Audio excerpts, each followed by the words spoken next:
Hal, who traveled to Krypton, finally left Krypton before its destruction, but unfortunately, he was exiled into deep space by his adoptive father Jor-El. In the vast expanse of life, cold and lonely, the deep sky where darkness endures, even so, I still won, Jor-El. I will find you, the son of your earthly god, my foolish brother, the life code that contains everything about Krypton. I will rebuild Krypton, the most powerful Krypton in history and all worlds. Q Group 2826729118, Chapter 1. Har Awakens. You are listening at novelfull.audio. The vast expanse without life, cold and lonely, vast and eternal, the deep sky where darkness endures. The sparkling starlight in the starry sky is just an insignificant embellishment in this vast universe.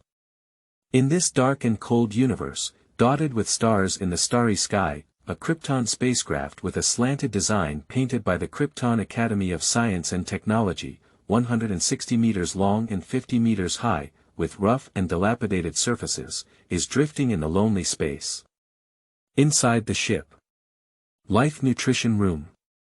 In the dark and cold Life Nutrition Room, a wall lamp suddenly silently lit up, illuminating the entire single-person Life Nutrition Room into bright daylight.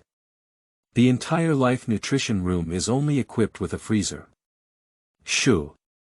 The freezer made a sound as it automatically opened the lid, and in an instant, a white mist of cold air emerged from the freezer, spreading throughout the entire Life Nutrition Room.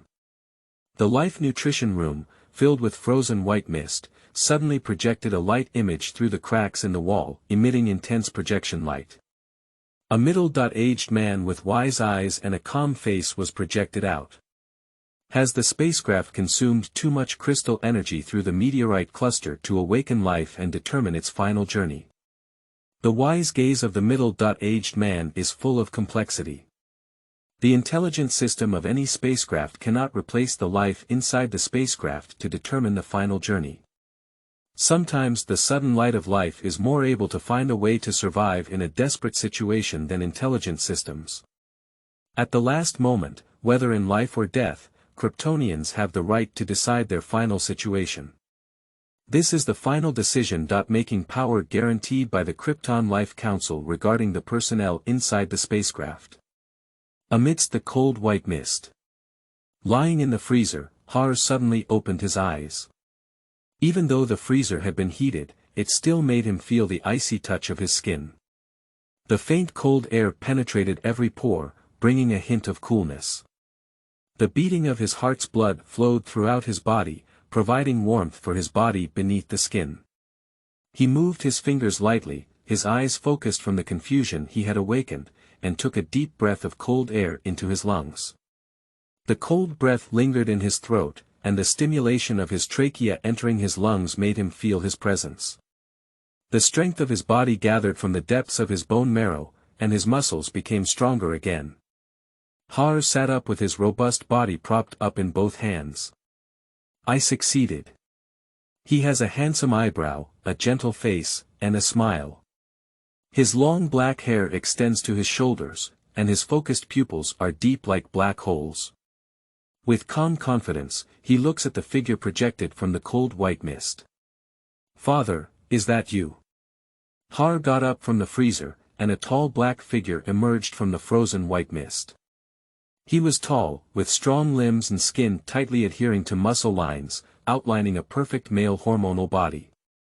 With a look of joy and doubt, he asked, Father, have we succeeded in awakening me now? Jor-El's already complex gaze became even more complex as he saw Har emerge from the white mist, with a somewhat indescribable sadness on his face. He forced a smile and said, Har, maybe you should go to the control room to take a look. Har was just a slight doubt on the surface, but he knew in his heart that this was expected, and the worst situation for himself had arisen.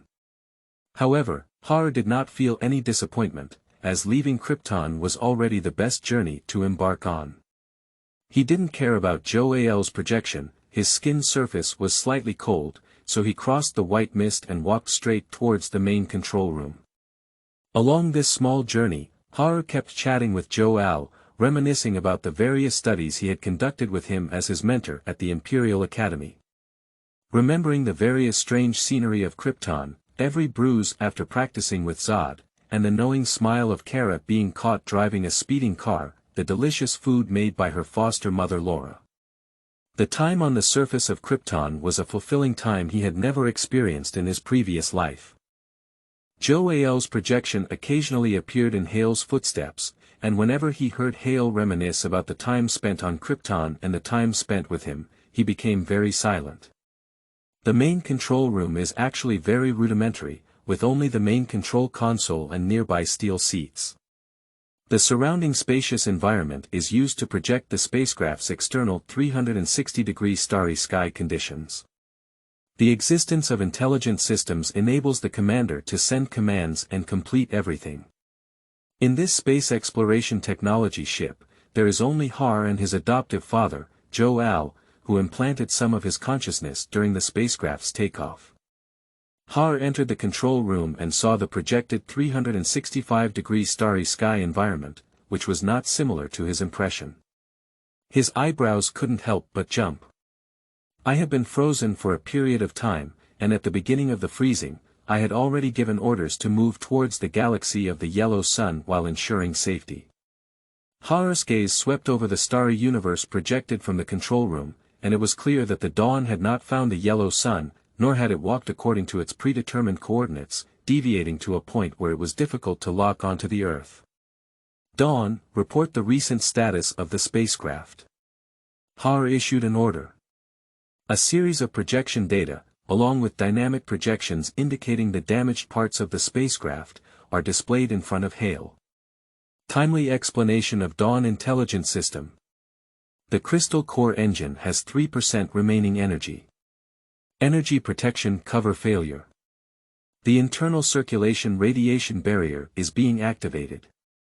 The outer layer damage rate of the spacecraft has reached 64%, and construction machinery is being used to remove the damaged outer layer and reinforce the inner layer. It is expected that the drifting process can last for 18 years. Please set the drifting navigation location. Aimless drifting. Har sighed in his heart, did he indeed take action against me, my good father? Open the navigation record.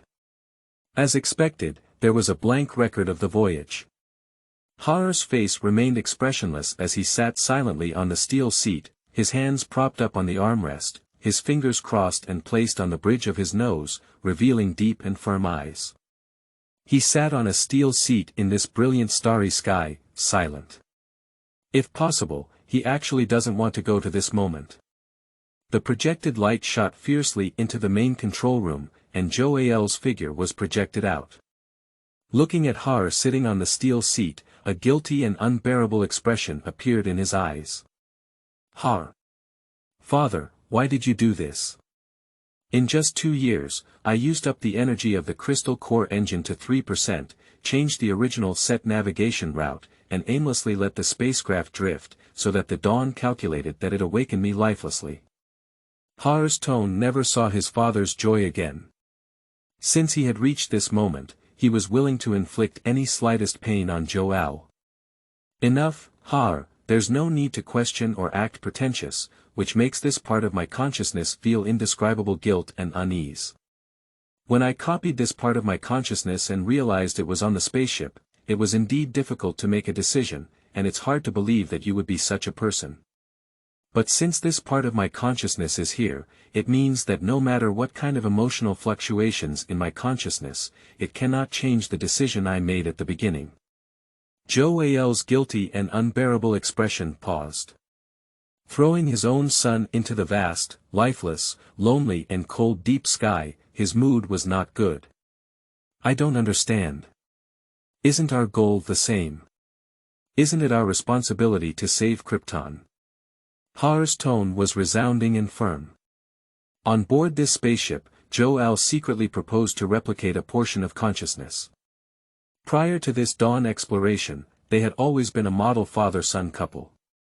The most respected scientist on Krypton, Jor-El, along with his son who possesses excellent qualities such as love for Krypton, easygoing, kind, generous, outgoing, steady, intelligent, upright, just, broad-minded, positive, handsome, robust, honest, generous, sincere, enthusiastic, resolute, brave, decisive, witty, etc., is Hale-Al. Has always been the most acclaimed pair at the Krypton Academy of Sciences. All scientists believe that the bright future of Krypton lies in the hands of this father and son. Now, surprisingly, my father stabbed me in the back. Exile me into the deep space of the universe. A faint regret flashed through Har's heart. Chapter 2. Jor-El. You are listening at novelfull.audio. Saving Krypton. Jor-El's projection calmly self-deprecating. You don't have the idea of a savior like this. Har, you are just driven by your own desires, wanting to dominate Krypton, wanting to become the god of Krypton. Har, your inner self is too arrogant. Jor-El, with a furious rebuke, had become his son's Har for 10 years. In the end, he was discovered by himself to be nothing more than a humble exterior with hidden arrogance. Beneath his easy-going kindness, he was just a delusional family with a crazy desire to dominate and become a god, which made him particularly heartbroken.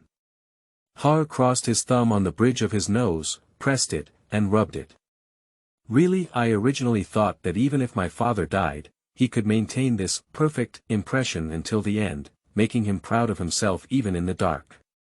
Being pierced through the most genuine depths of his heart, Har never concealed his actions again. Crossing his nose bridge, he slowly lowered his hands onto the handguard of the steel seat. His back leaned directly against the steel seat, and the cold steel touch penetrated through his skin and into his blood.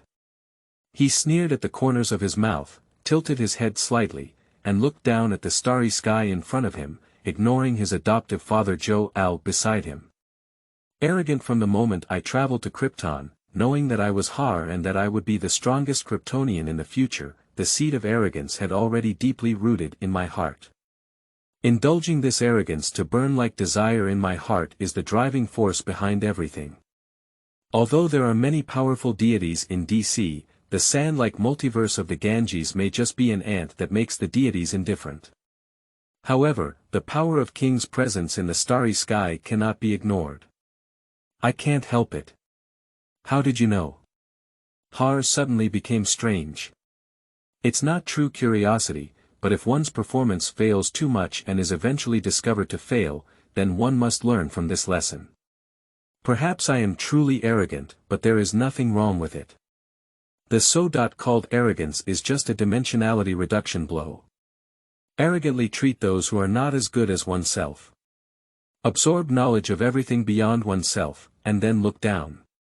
The past of being humble, submissive, hesitant, and willing to look at others' faces, dedicating one's life to the cost of 6,561 yuan, is so bleak that it feels like a pig or dog carrying the owner's mansion, luxury car, and a beautiful life ahead.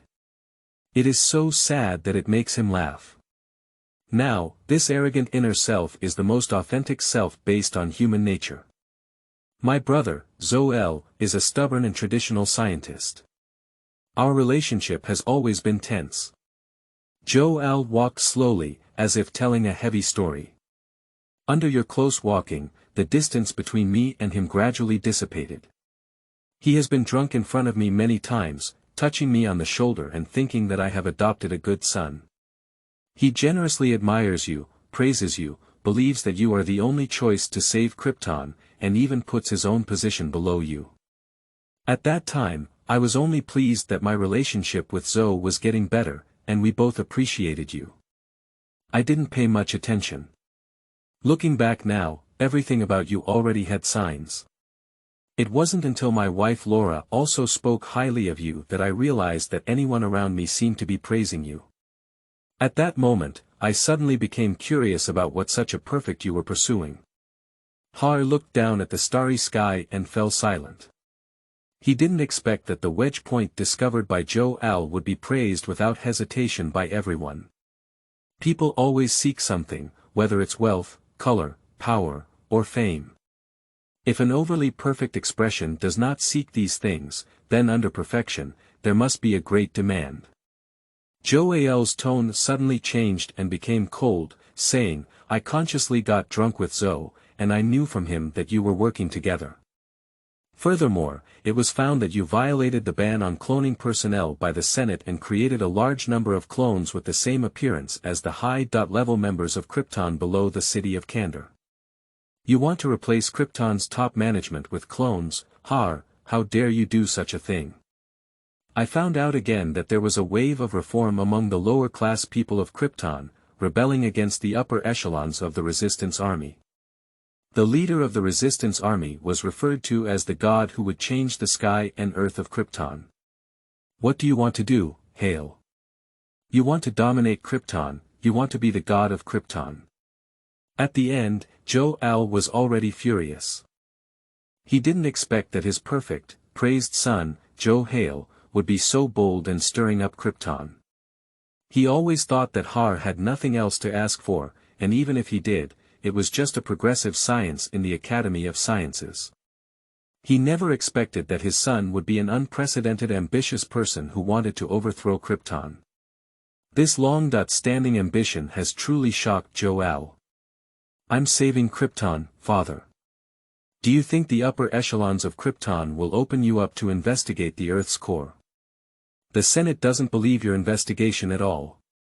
Krypton's life is not long, and these genetically fixed politicians in the upper echelons are not even aware of the seriousness of the questions raised by scientists.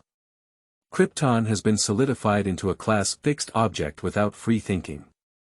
Its demise is inevitable. Har responded coldly.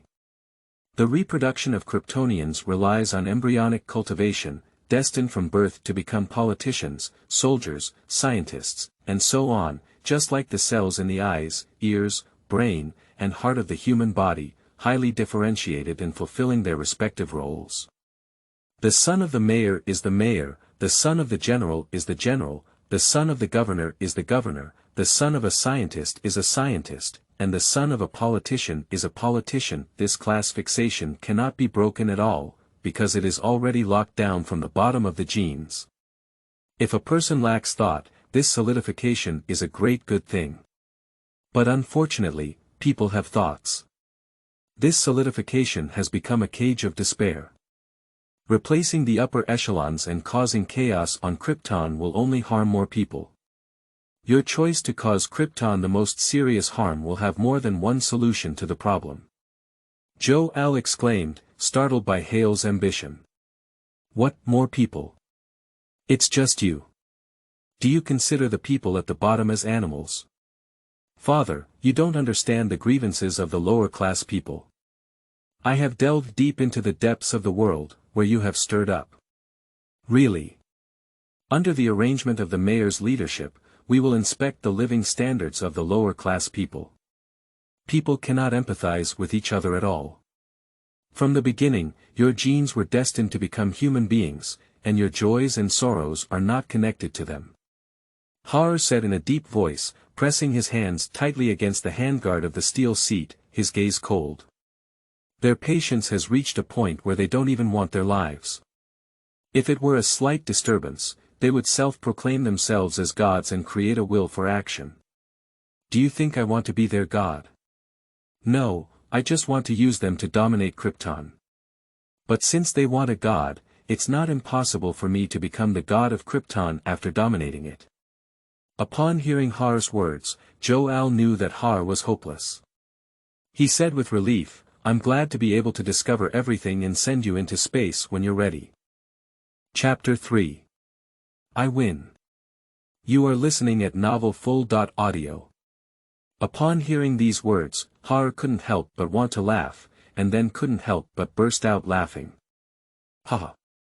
Father, I'll call you father at the end. Joel. I haven't been discovered for so long because I really consider you my father and really want to save Krypton. As long as I successfully control Krypton, I can fully open up the Academy of Science and Technology, cooperate with my father's research on Krypton's core, and perhaps solve the problem of Krypton's destruction. But all of this requires me to survive. Do you see my arrogance in the bottom of my heart, my ambition, and the difficulty hasn't seen my selfishness yet? It's not you who sent me into space, but I took the initiative to ask you to send me into space. Now that I am on this spaceship, I believe Krypton must have been destroyed. I won, Jor-El.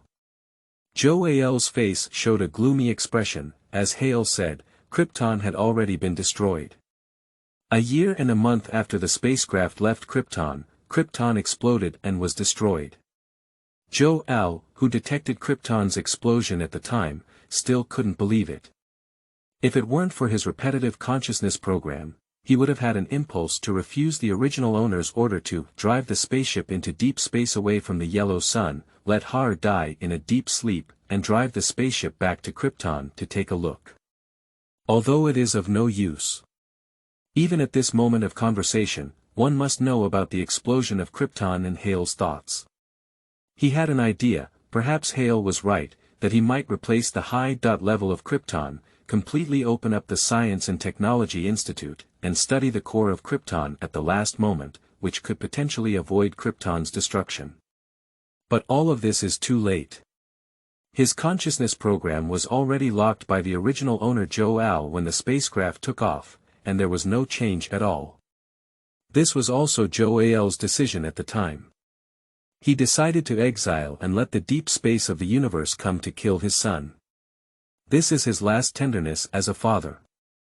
Just as Har regards Jor-El as his true father, Jor-El also regards Har as his son, and both sides have sincere and genuine emotions. But this cannot stop Jor-El from killing Har in pain, nor can it stop Har from wanting to dominate Krypton and become the Krypton god. I know, Hal, you're looking for the yellow sun, you want to awaken the true power of the Kryptonians. Har, my child, I won. The spaceship has no energy left, and there is no yellow sun nearby. I will control the Dawn system, and you have nowhere to escape. You cannot even control the spaceship, and you will be buried in this deep space. Continuing to sleep in the freezer, without pain until death, is your final destination. Jor-El suddenly understood why his original self had to kill Har in pain. Har's ambition will eventually destroy himself and everything around him. Har, your ambition has overflowed too much. So, why do you think there is a separation and balance council plan between the spacecraft system and the life-sustaining freezer? It's just to make the intelligent system unable to fully grasp the behavior of life inside the ship. Do you think it's really to wake up the Kryptonians on board and determine the direction of the spaceship at the last moment? Har sneered out loud. When he realized that his father was starting to investigate him, he was already prepared. But his preparation is not to struggle on Krypton. The extinction of Krypton is predetermined. Har only tried his best to save the situation. If possible, there was no way, but discovering that his father's investigation had stopped him really made him feel cold. Har had already known that in Jor-El's mind, he was probably a true ambitious and an unprecedented, terrifying terrorist. In Jor-El's genes, he was already destined to be a superior and the rules he followed were already unbreakable on Krypton. He has no way to refuse, it has already influenced his life genetically. He has no courage to break it. He only has selfish theft of the code of life, injected into his future son, Clark Kent, to let his son decide whether to rebuild Krypton's future. Entrust everything to your own son who is raised by the people of Earth. Entrust everything to the baby. As for the former Krypton, it will confidently cover up its selfish heart with the solidification of the Krypton class, corruption at the top, and the investigation of the Earth's core that is not recognized. Any final class will solidify, and there will always be high-level corruption. It's ridiculous that in the end, stealing the code of life and holding everything from Krypton in one's own hands is already the greatest corruption. Let everyone on Krypton die to fulfill Superman's kindness to protect Earth. Jor-El fulfilled his son. Har combined the future and spent 10 years with Jor-El, feeling deeply saddened by his behavior as a Kryptonian and others, as well as his inner cowardice and selfishness. Even if Jor-El and Zod kill the upper echelons of Krypton together, promptly evacuate numerous Krypton personnel, and start studying Krypton's core with all their might, it would be better than him who still follows the rules of the Krypton Council. But unfortunately, he was too disappointing. In contrast, Zod is simply a hero of the Kryptonians. And Jor-El is truly a respected scientist in the upper echelons of Krypton. So this plan was proposed by you. Did you anticipate this situation early on? Your true purpose is to leave Krypton before it explodes. Jor-El remained silent, then shook his head again. It's useless. Even if you wake up, you can't give orders to the spaceship. Go to sleep, my son. Jor-El painfully closed his eyes. Killing one's adopted son feels very uncomfortable. The complexity of human nature is vividly portrayed in Jor-El. I said, I won. Jor-El, I'm very happy chatting with you. Har laughed loudly, sitting in a steel seat amidst the 360-degree starry sky in the control room, with twinkling stars, laughing loudly.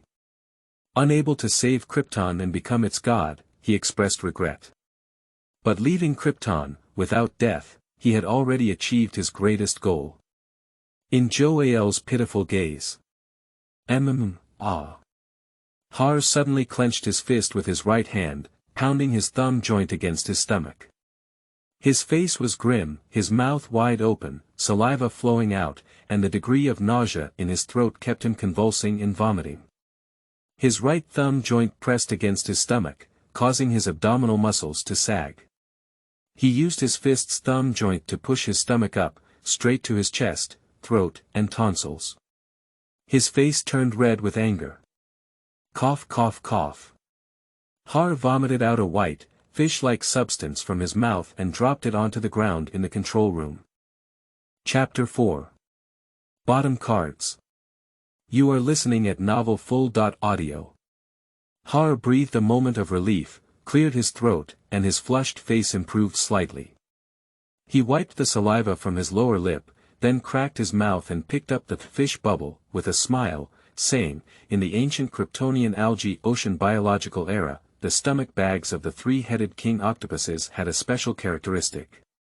Its stomach bag can isolate various metal radioactivity and chemical reactions.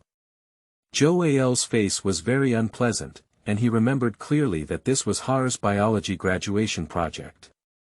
The three-headed Great King Zhang's stomach bag, which isolates metal radiation, is of great significance for the radiation protection of the entire Krypton star. It will have further research on the exploration of underground, deep sea, lava, space, and so on by the Academy of Science and Technology.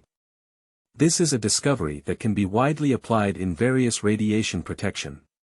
With this, Har became a star in the Academy of Science and Technology, and Jor-El also updated the finished research items gifted by Har on his family's battle clothes. But who would have thought that Har would forcefully swallow the stomach pouch of a modified three-headed king octopus in his stomach, avoiding the physical examination before boarding the spaceship. In Jor-El's ugly gaze, Har tore open the stomach pouch of the white three-headed king octopus, pinched it with both fingers, and took out a key with an S character engraved on the top. Even if you format me, it's already too late to control this spaceship. Jor-El's face was complex, and he realized that he was at the end of his life. The consciousness he uploaded and the execution commands at the bottom have been completed, and there are no more trumps to stop Har. At the same time, I don't understand why Har is struggling at this moment. In deep space, the spaceship has no energy and cannot reach any faint yellow sun, destined to wait for death. This is space. Vague, empty, cold, dark, there will be no hope to see. The stars you see are just leftover light, millions of light-years away, which will make you fall into loneliness and madness. This is destined to be a futile struggle. Hale, holding the key between his fingers, walked towards the console and inserted it into the keyhole. His index finger pressed towards the S mark at the top of the key and pressed it completely into the console. His mouth curved into a smile. It's too late. Jor-El, you know nothing about me. But I know that before I boarded this spaceship, you were already paying attention to the Code of Life. The Code of Life is the most fundamental possession of Krypton, and I believe you will carry it with you to escape to a planet with a yellow sun. Our battle is not over yet. I will obtain the Life Code and rebuild Krypton. Har knew the future as well as his heart, waved his big hand, his eyes sharp, and shouted. Zero it, format it. Immediately, Joel's projection began to flicker, and at this last moment, he showed a hint of gloom, with an indescribable complexity and unwillingness in his eyes. Haha. Even if I lose to you at this moment, it never proves that you can win over me. I don't want you to find me, I don't want you to start a war with me again. I can send you to the desperate space at this moment, and I can also prepare everything to put you in an eternal disaster. I hope this starry sky is your burial ground. Joel's gaze was filled with impatience and cruelty, as he looked deeply at Har. This deep space is too lonely. He has calculated that Hal has no way to survive, and the spacecraft's crystal core engine is not enough to perform jumps. He does not believe that Hal has any way to survive. But Har's struggle still made his heart a bit gloomy. Does he still have a backhand in this deep space? Don't be ashamed of your words, Joel. Despite your high authority in the Kryptonian constellation, you are still forced by me to board the spaceship, and every word and action follows my plan. The current desperate situation is just what I asked you to do. Har's mouth curved into a cold smile, mercilessly looking at Joel's projection. In Krypton, under the command of Joel, I had no way to counter it.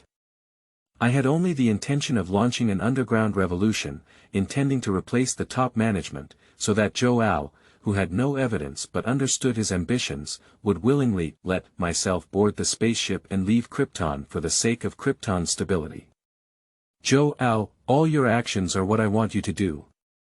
Joel's face remained calm as he projected, flickering several times without any response, disappearing into the starry sky of the control room.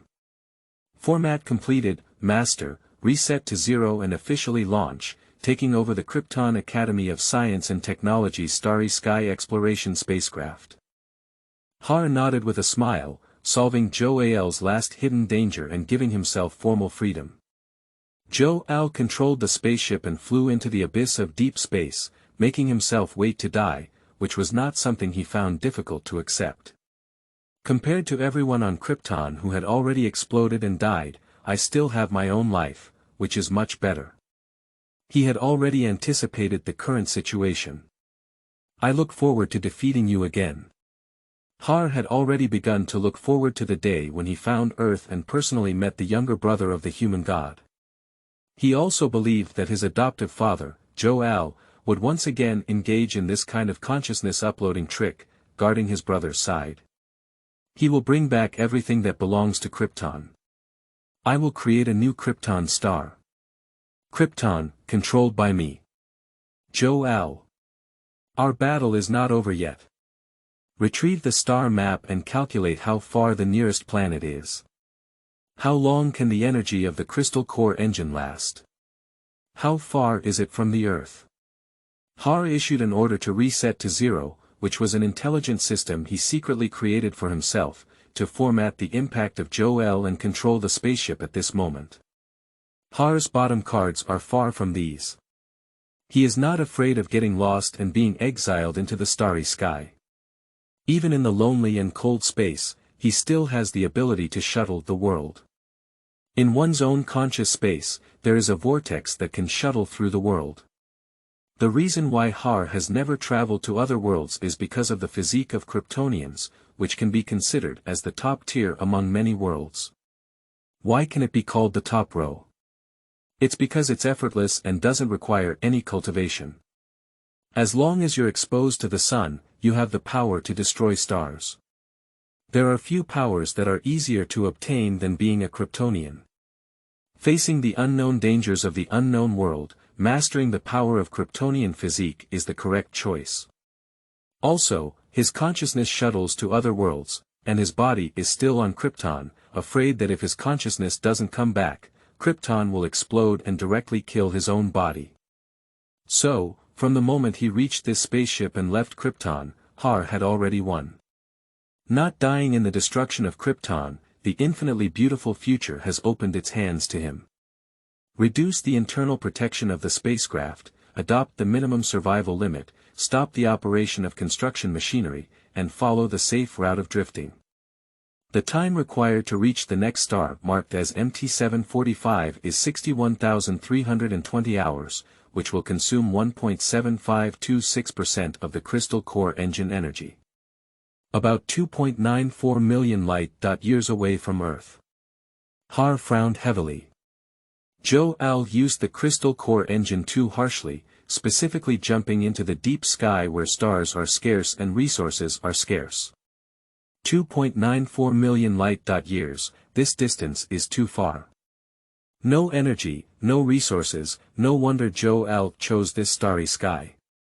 First, go to the MT745 star for rest and search for colonial planets that were once occupied by Krypton. Har issued an order.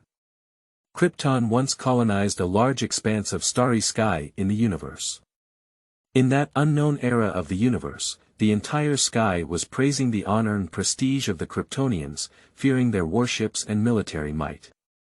That was an era that was unforgettable, and the mention of Kryptonians made the starry sky fearful. But later, according to the ancient history investigated by Hale, it is suspected that Krypton in ancient history was besieged by the entire universe, leading to the cosmic destruction war of Krypton. For a period of time, Krypton fought alone against the entire universe, studied the ultimate weapon, and destroyed the sun. Upon examining ancient history, Har felt that during that period, Krypton was being targeted by the entire universe, making it very difficult to fight. This angered the arrogant Kryptonians who had once dominated a large universe, and they began to study the Doomsday. There is no detailed record of the success of the study of Doomsday, but it has been passed down as a legendary tale of supreme terror and invincibility. Har felt that it should have been a result of research, but this achievement, the uncontrolled Doomsday, directly harmed Krypton at that time, causing it to fail in the war against the entire universe. The ancient history of Krypton has been passed down in a mythological way, and Hale does not know whether it is true or false. However, based on the information he knows, he can speculate that Krypton once had a glorious era in the universe. That was a supreme honor, a Kryptonian era that frightened the starry sky. The name of that era is called Krypton. But now, time has passed so long that the universe has forgotten about the Kryptonian race, leaving only Krypton in seclusion. Har doesn't know if he can find the planet that Krypton has colonized, but this is ultimately a way to obtain resources and energy. This deep sky is too lonely. The chance of Har dying in this deep space is 99%. This is also what Jor-El hopes for. Turn off all survival devices and keep only the basic survival of the meditation room. Har frowned and decided to travel to other worlds. Otherwise, in this starry sky, one can only wait for death slowly. He turned around and left the control room, arrived at the meditation room, fell onto the meditation seat, entered his own dark consciousness space, and instinctively plunged into the whirlpool of shuttling. But Har never expected that the vortex in the consciousness space would even engulf his own body. Har suddenly realized and was overjoyed. He had already traveled through his body. Chapter 5. A World in the Sun. You are listening at novelfull.audio. Earth. The stratosphere, also known as the stratosphere, is the layer of the Earth's atmosphere that is hot above and cold below. This layer is divided into different temperature layers, with the high temperature layer at the top and the low temperature layer at the bottom. The reason why the stratosphere increases in temperature with altitude is because its top absorbs ultraviolet radiation from the sun and is heated. Lying at the top of the stratosphere, 48 kilometers above the ground, Xili suddenly appeared here. At the moment of shuttling through the world, Har learned from the whirlpool that the whirlpool would shuttle into a world that matched his own thoughts. At that time, Har had only one idea, hoping to bask in the sun and awaken the Krypton gene. Therefore, in an instant, Xili appeared on Earth, at the top of the stratosphere, 48 kilometers above the ground, with a clear blue sky in front of us, parallel white clouds touched by our tentacles, and a huge and dazzling sun. The sunlight seeped directly into Har's body, making him feel like a bottomless pit, actively absorbing the sunlight, causing this area to be dazed and collapse with light. Ah! Suddenly emerging from a dark environment, in the bright and sunny stratosphere, stimulated by ultraviolet radiation, I raised my head and gazed directly at the sun. As my heart was pleasantly surprised, I let out a scream. Sunshine is a key that unlocks the genes of Kryptonians, penetrating deep into Har's body. His body arched and matured in the stratosphere, his hands stiff and grabbing chicken feet. His eyes glared at the sun, causing a blurry shadow of sunlight. The sun appeared in his sight, thousands of times, blurry like compound eyes, accompanied by intense pain and tears oozing blood. The deepest genes in the body receive sunlight radiation and begin to operate in a sequence, causing cells to awaken. The ribosomes that receive sunlight synthesize sunlight proteins, which are transmitted to the cell membrane. The phospholipid bilayer, embedded with proteins and sugar, forms a cell biofilm that is like a pricked stimulus, producing a strange electric shock-like response to sunlight transmission. The organelles rapidly transmit electricity to the entire body. The boiling of vacuoles in the cytoplasm seems to ignite, and the electron reactions in the liquid rotate and intensify the reaction, resulting in a tenfold increase in concentration. This is why Kryptonians are able to control the biological magnetic field. The constantly intense electron movement in the cytoplasm feeds back to the entire body, forming a controlled biological magnetic field.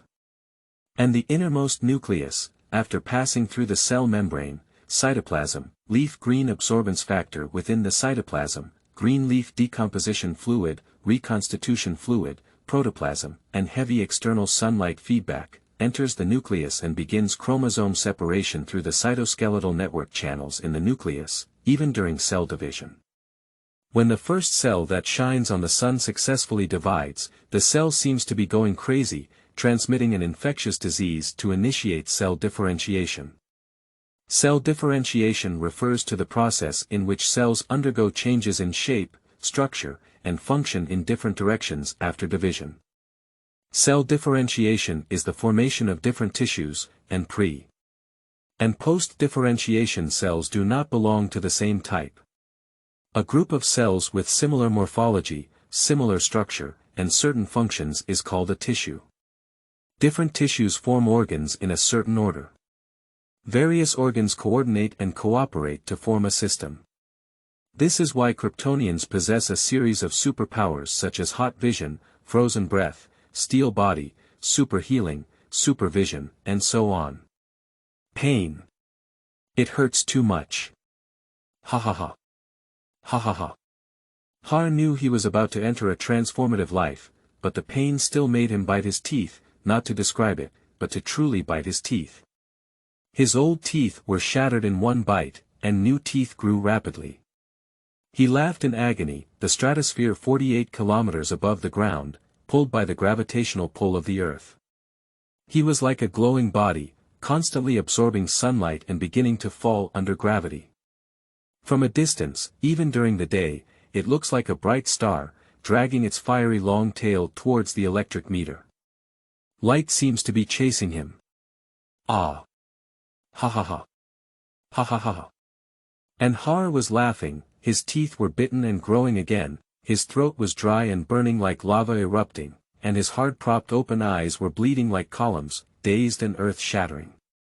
When he came into sight, it was dark and sometimes light, as his eyes were constantly damaged and receiving strong sunlight stimulation, constantly repairing.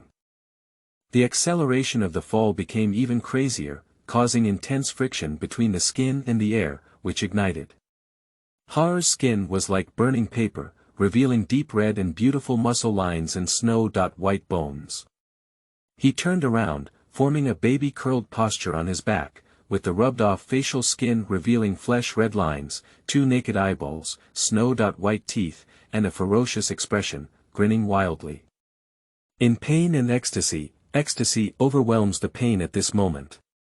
The speed of the fall rubbed against the air, causing him to burn like a meteorite. The strong muscles on his back began to burn and tear, and he saw deep into his rib organs. The blood evaporated, mixed with the scorching flames of friction, shining brightly with blood flames. In the next moment, muscles compete with blood, bones, skin, and the sky for life.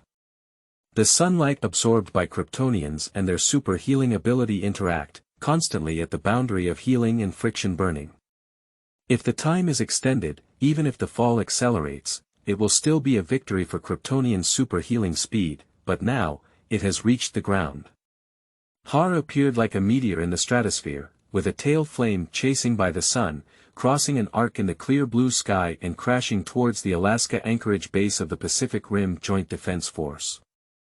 Attention, 01 testing and training square. Attention, 01 testing and training square. The radar detected a small meteorite suddenly appearing, and it is expected to fall at the 01 testing and training square. All personnel are requested to leave immediately. Repeat, please leave immediately. Please leave immediately. Dangerous Wanderer, stop maintenance testing. Stop maintenance testing. Leave the square immediately. Leave the square immediately. The workers on the square turned their heads and saw flames shooting towards them. They quickly got onto the construction vehicles and orderly followed orders to leave the square.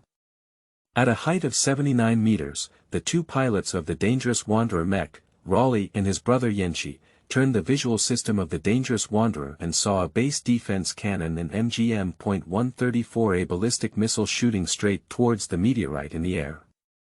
Raleigh couldn't help but smile and said, "It seems that today's maintenance cannot be avoided."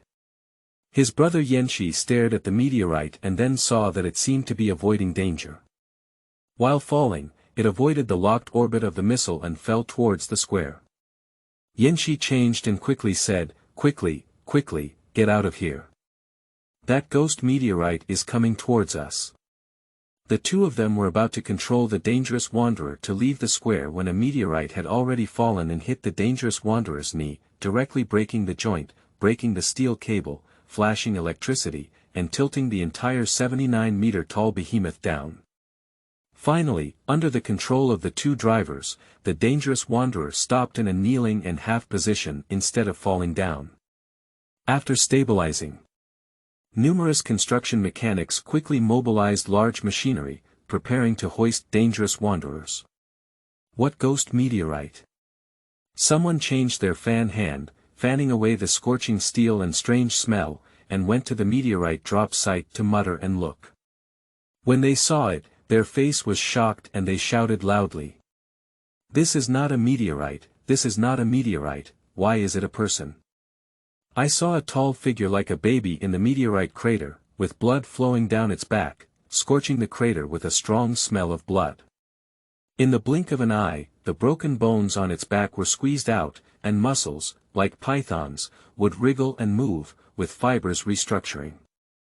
The skin was covered with sparks climbing, leaving behind a baby-like, unconscious, and still grinning horror.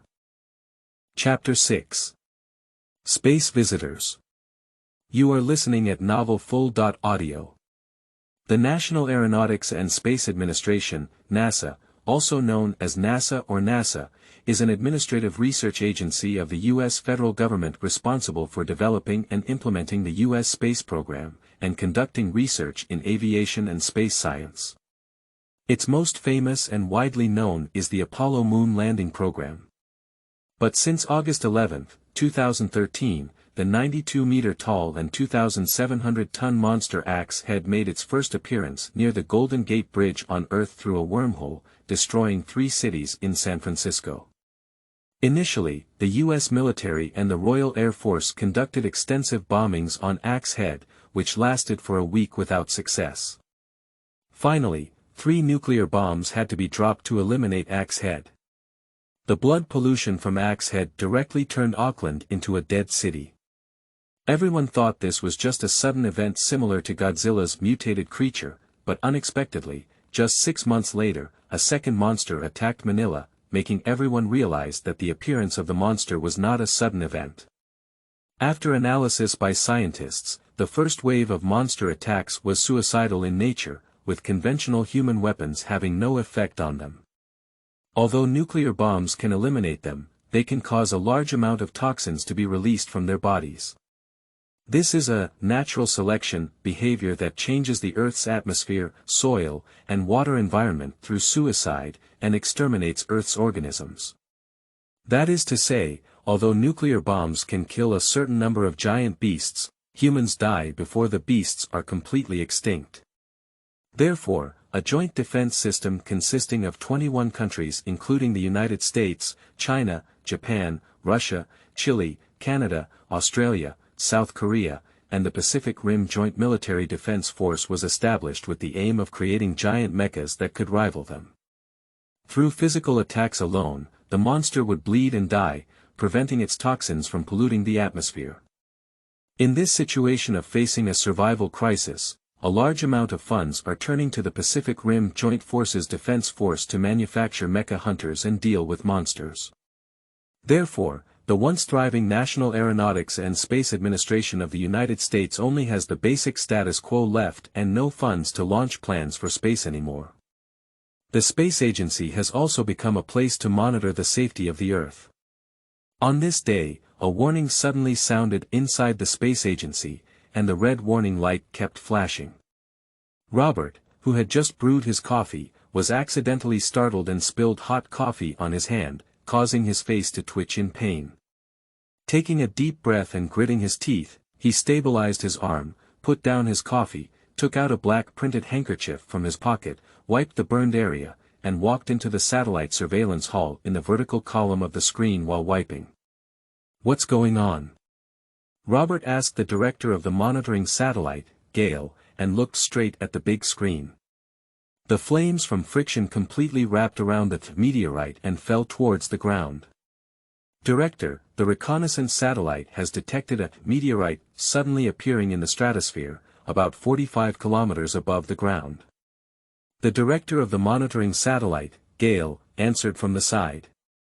"Suddenly appear." Robert's eyebrows puzzled for a moment, but suddenly appeared. How could it suddenly appear? The United States has nearly 3,000 artificial satellites operating in Earth's orbit, almost monitoring the world. Whenever a meteorite appears hundreds of thousands of kilometers in space and poses a threat to the Earth, flying towards the Earth, it will be detected by the satellite, calculating its flight trajectory, and ultimately destroying it with or without missiles, depending on the size of the meteorite and the location of its fall, among other threatening factors. So it is almost impossible for a meteorite to suddenly appear in the stratosphere without being monitored by monitoring satellites. How could this be? Gale, who was checking the surveillance satellite records, covered his temples with both hands and followed his half-bald linen hair, his eyes wide open in disbelief. "Oh my goodness! Did I feel dizzy? Damn it, I don't think you're dizzy. We should have seen God. How could this be? It's impossible. Oh my God." Many operators looked at the surveillance satellite records retrieved by Director Gale and immediately saw the appearance of Har in the stratosphere. Although the image was not clear, it could still be seen as a human figure. A staff member couldn't believe it and loudly said, "It might happen to be a humanoid meteorite. It's not that unusual." But it was quickly refuted. "This thing has a nose and eyes." Although the picture is not very clear, it can still be seen that the meteorite has a nose and eyes, healthy limbs, fair skin, and really doesn't look like a stone. He is not a meteorite. The space agency fell silent for an instant, and the sound of needles falling could be heard. Director Robert was stunned for a moment, his mind still ringing with the image of the human figure. No one could know how a person ran up to the stratosphere and suddenly appeared in it. "Slow down the screen by 10 times, I need to know how he appeared." Robert was shocked and stunned for a moment, quickly regaining his senses, shouting somewhat out of sync. Director Gale immediately operated and slowed down the screen by 10 times. In the picture, Har suddenly appeared and was pulled by the gravity of the Earth, falling down in the shape of a meteorite. 50 times. Robert shouted again.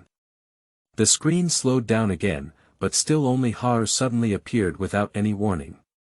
To the highest point, Gale, I only need the frame of the moment before he appears, Robert shouted loudly.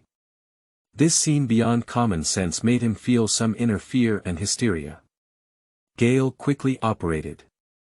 This time, as if frozen, heaven and earth came to a standstill, and suddenly a vortex appeared. Har appeared, and the vortex disappeared very quickly. Even if it was pulled to the slowest speed, it could only be seen disappearing in a flash. It's a wormhole. Are there any space visitors? Oh my God. Impossible, impossible. Does the body pass through wormholes? The space agency was in a loud uproar, and everyone saw the obvious vortex wormhole, although it disappeared in a short time, just to send someone out. The scene we see is challenging the psychology of many people. Those who can be in the space agency are all carefully selected high-level intellectuals who can understand that opening a wormhole is completely impossible for the Earth. The human body leads to the wormhole. How could this be possible? Is the human body leading to a wormhole? Have you witnessed the arrival of extraterrestrial visitors, or have you witnessed the arrival of God? Director, the meteorite has accelerated to a speed of 2 Mach without weakening or consuming any material, and is falling towards the Alaska Anchorage base of the Pacific Joint Defense Forces. The operator calculated the location of the meteorite's fall and reported it. Notify the general at Anchorage base in Alaska to take precautions. Contact the president. Robert, who was trembling and full of thoughts, still gave the correct command, his eyes full of suspicion, staring tightly at the falling meteorite on the screen. Impossible, it has already accelerated to a falling speed of Mach 2. How could a person's body withstand such speed friction? Beyond Mach 1, human flesh will separate from bones, and the high temperature of friction will burn bones into powder. He was accelerating to a speed of Mach 2 and should have been completely wiped out in mid-air. This goes against common sense. Unless he is a body of steel. Chapter 7. Humanoid Mecha. You are listening at novelfull.audio. Stark Pankotas, tall in stature, was dressed in a straight Pacific Rim United Army Defense Force marshal uniform. Standing outside the treatment room with a transparent glass wall, he opened the medicine box he carried, took out a pill to treat radiation, placed it on his thick black lips, rolled it into his mouth, and swallowed it with a movement of his throat. After swallowing the medicine, Marshal Stark's eyes pierced through the glass wall and looked at Har lying on the metal platform, his gaze flashing with a strange color. A meteorite falling from the sky is a person. Does it fall from the sky? Marshal Stark remained calm and murmured to himself. He still couldn't forget that when he ordered his subordinates to rescue Har from the crater, none of the 5 people could move him. He was so tired that several soldiers were sweating profusely, panting heavily, and shouting monsters. In the end, he climbed directly onto the crane, lifted him up, and after several twists and turns, finally got into the treatment room. A human body weighing thousands of kilograms is truly terrifying. Marshal Stark stood outside the transparent glass wall shortly after, wearing a pair of black thick-soled high heels and a white coat. She was the medical doctor in charge of the treatment room, with her eyebrows furrowed, bright eyes and white teeth, and cold red lips. Her upper body was bound by a tight sweater, outlining a perfect silhouette. Her lower body was covered in a red retro leather skirt, black stockings wrapped around her long legs, and she wore a pair of black thick-soled high heels. She was dressed in a white coat, dressed in a cliché and naturally beautiful way, walking in the dead end of fashion. Holding a thick test report, Dr. Xili's cold and rosy face and excited eyes walked out of the treatment room and came to Marshal Stark's side, excitedly reporting. Marshal Stark, this is really amazing. It's hard to imagine a person weighing 1,700 kilograms, 1.7 tons. Dr. Xili's cold and bright face blushed with excitement, and the uncontrollable new discovery made her whole heart skip a beat, extremely red, and her eyes sparkle. Krypton's gravitational pull is already 10 times heavier than Earth's, and although Hale works in a technology institute, how could he possibly look like a thin and weak nerd after being able to fight Zod back and forth? He is tall and originally weighs 100 kilograms. When he comes to Earth, multiplying his weight by 10 is not excessive. Moreover, the gravitational coefficient and the increase in body weight cannot be directly calculated by multiplication. 1700 kilograms, and the sun shining on the body, the reason for activating the true genes of Kryptonians. Superman Clark Kent, even if he grew up on Earth, wouldn't only weigh 107 kilograms. The reason for all of this is the biological magnetic field. In fact, without the regulation of biological magnetic fields, Kryptonian human cells would theoretically absorb more solar energy, and their physical mass and energy would become tighter and heavier. It is the biological magnetic field of Kryptonians that regulates the body. If not, with the energy of Superman's body, gravity will form, absorbing everything around it like a star evolves. Then, due to the excessive energy, it will collapse and form a thermonuclear reaction, ultimately exploding into a nebula or forming a subtle balance, becoming a massive star. And Kryptonians can still remain humanoid and safe, all because they can regulate the biological magnetic field of Kryptonian bodies, which is imbued with balance from the bottom of their genes. I know, Dr. Xili. I had someone lift him in with a crane and say something I didn't know. Marshall Stark interrupted Xili's uncontrollable excitement. Since Dr. Xili was transferred to Anchorage Base, he had never seen this cold and charming medical doctor speak as much as he does today. And his physical condition, strength, destructive power, and how long it will take for him to wake up. Marshall Stark reminded.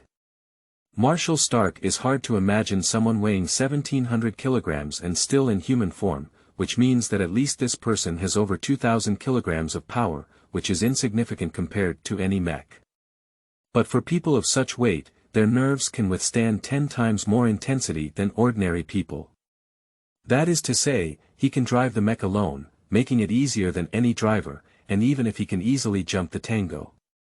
It means he can become a mech hunter pilot, a nightmare for all monsters. He can become the strongest mecha hunter pilot. If he is willing, Marshall Stark can use the remaining funds to build his own super mech and drive those monsters back into the stinky trench. Marshall Stark was yearning to drive the monster back to the wormhole in the trench, far beyond his imagination. He believed that this person could become the strongest mech hunter pilot, far beyond his imagination. Dr. Xili looked disdainfully at Marshall Stark, knowing that Stark's whole heart was focused on eliminating the monster, so she didn't say any more information that he wasn't interested in. Stark, the person lying inside now has a body that cannot be cut open by a surgical knife or pierced by bullets. I suspect that missiles may not be able to blow through his body, he has a body of steel. Xili breathed heavily and turned her head to look at the perfect body inside the glass. Her slender and tender fingers pressed against the glass wall, her nails turning pale and her face blushing. This is a perfect creation. Dr. Xili is certain. Can't the missile explode? Marshall Stark nodded thoughtfully, not agreeing with Theodore's words. Having a body with a mass density of 1,700 kilograms, he thinks it's normal that a surgical knife cannot cut it open. It's also possible that bullets cannot penetrate, but if a missile cannot explode, it's a bit of a fantasy. Marshall Stark can only attribute it to Xili being just a medical doctor and not understanding the power of modern weapons. Xili's face was extremely abnormal, the corners of her mouth curved with a smile, and her eyes seemed to be breathing. Ordinary instruments cannot detect accurate data of his body, she said. I used a magnetic spectrum detector and made amazing discoveries about him. His body is changing, and every moment is brewing even stronger changes. He is simply like. Yes, like a star's astonishing changes. It is unimaginable that cells can move to such an intense level. His body's magnetic field is too shocking. Marshall Stark frowned and looked at the fanatical Xili, feeling a headache. In the past, I only heard rumors that Dr. Xili had the title of perverted Xili. Initially, Stark had doubts. Since arriving at Anchorage Base, Dr. Xili has not had too many abnormalities except for her contempt for others in medicine, extremely cold and fashionable attire. Now it seems that she has not reached the trigger point for her perversion. Stark coughed softly and stopped Dr. Xili's abnormal trigger, saying, "Dr. Xili, tell me his health condition, when he will wake up, and just how strong he is." Marshal Stark would not expect this man who descended from the sky to be very kind, but his appearance was human, giving him a great sense of kindness. However, it is necessary to know his strength, destructive power, and limit his actions after awakening. We can't let this inexplicable man make a mess of Anchorage Base. The losses he caused are already significant enough. The dangerous vagrant's leg that he smashed would cost almost billions of dollars just to repair and reconnect. I don't know. He's undergoing physical changes, his magnetic field is adapting, and when his body's magnetic field adapts, he should choose to wake up. I think he's always awake, and may even be able to perceive the outside world and hear us speak. Dr. Xili's fanatical face remained unchanged, with a smile outlined by her cold and flushed face, almost like holding someone in her arms, deeply pinching and merging with herself. Marshal Stark dare not look at Dr. Shirley anymore. Dr. Shirley is indeed very abnormal and mentally ill. The Harvard group is right, and Dr. Shirley is likely to be a pervert. I wish Dr. Xili could use this perversion to study monsters, but unfortunately, she is only interested in human bodies. Marshal Stark turned his head to look at Hale inside the glass wall and said, "So. I hope you're really awake and able to have a peaceful conversation." Strike, for his strength data. At this point, Xili pressed her hands against the glass wall, documents streaming down her huge chest, trembling like pudding. Her 10 fingernails were pressed white, and the glass wall reflected her cold and rosy face, with her eyes breathing heavily. According to the physical data I have detected, he has at least 8,000 tons of strength. Upon hearing this data, Marshal Stark's shocked expression, which was unique to black people, was highlighted. He couldn't believe it and asked, 8,000 kilograms. He originally intended to say 8,000 pounds, but 8,000 pounds is only about 3.6 tons, which makes him look too small at this 1,700 kilogram person. Then he instinctively spat out an 8,000 kilogram. He can't even care about the common sense of the relationship between kilograms and pounds. He was so shocked that his eyes were almost protruding. It's 8,000 tons. I think this is just his basic strength, like the power of a casual punch. Dr. Xili pressed against the glass wall, her face pressed close, her eyes fixed on the perfect body, flickering with a mesmerizing longing. At first, she thought she had miscalculated. But mathematics doesn't deceive people. There is a large amount of blood in that crater, and she has tested cells. In more detail, she used all the medical equipment available here, including instruments for detecting thermonuclear electromagnetic waves and detecting mechas. Everything that could be used was tested. After testing and calculation, according to the theoretical value, the minimum is indeed 8,000 tons of basic force. She almost went crazy the moment she needed to know this value. His cells, every discovery, are enough to win the Nobel Prize. No, what is a Nobel Prize? Can you compare to this body of my beloved? His every existence is the breaking of the cell. This is a perfect man. This is a perfect existence. This is the beloved son of all things in the world. This is a whole civilization. This is God. Xili is a doctor and doctor. She understands that the 8,000-ton force is indeed very powerful, capable of easily lifting an 80-meter-high mecha. But the profound meaning of 8,000 tons of force, physical and cellular, is far more meaningful than 8,000 tons of force. This man lying on the steel platform, his body is a treasure trove, the direction of human future evolution, the path forward for humanity, the treasure of human civilization, a superhero, and a god who can lead humanity. Marshal Stark stared at the black man with bulging eyes, opened his mouth wide enough to swallow eggs, and was so shocked that his thoughts seemed to stagnate. If one truly possesses this power, what more mechs does he need? He is a mecha alone. He alone is a mecha manufactured with over 10 trillion yuan of funds. Marshal Stark never regained his senses for a long time, and even his mind was in disarray, unable to imagine how to face such a humanoid mech. Until Chief Technical Advisor Tian Tong found him, Marshal Stark, all countries involved in the Pacific Rim Joint Defense suddenly convened a meeting. Please quickly go to the conference room. Marshal Stark suddenly calmed down, reacted, and his eyes froze. Chapter 8. Kill it. You are listening at novelfull.audio. After seeing Marshal Stark leave the treatment room, Dr. Xili gazed through the glass wall at Hale and swallowed deeply. She tightened her white coat with both hands and pulled out her delicate and curvaceous figure. Her nose couldn't stop the beating of her heart even after taking deep breaths.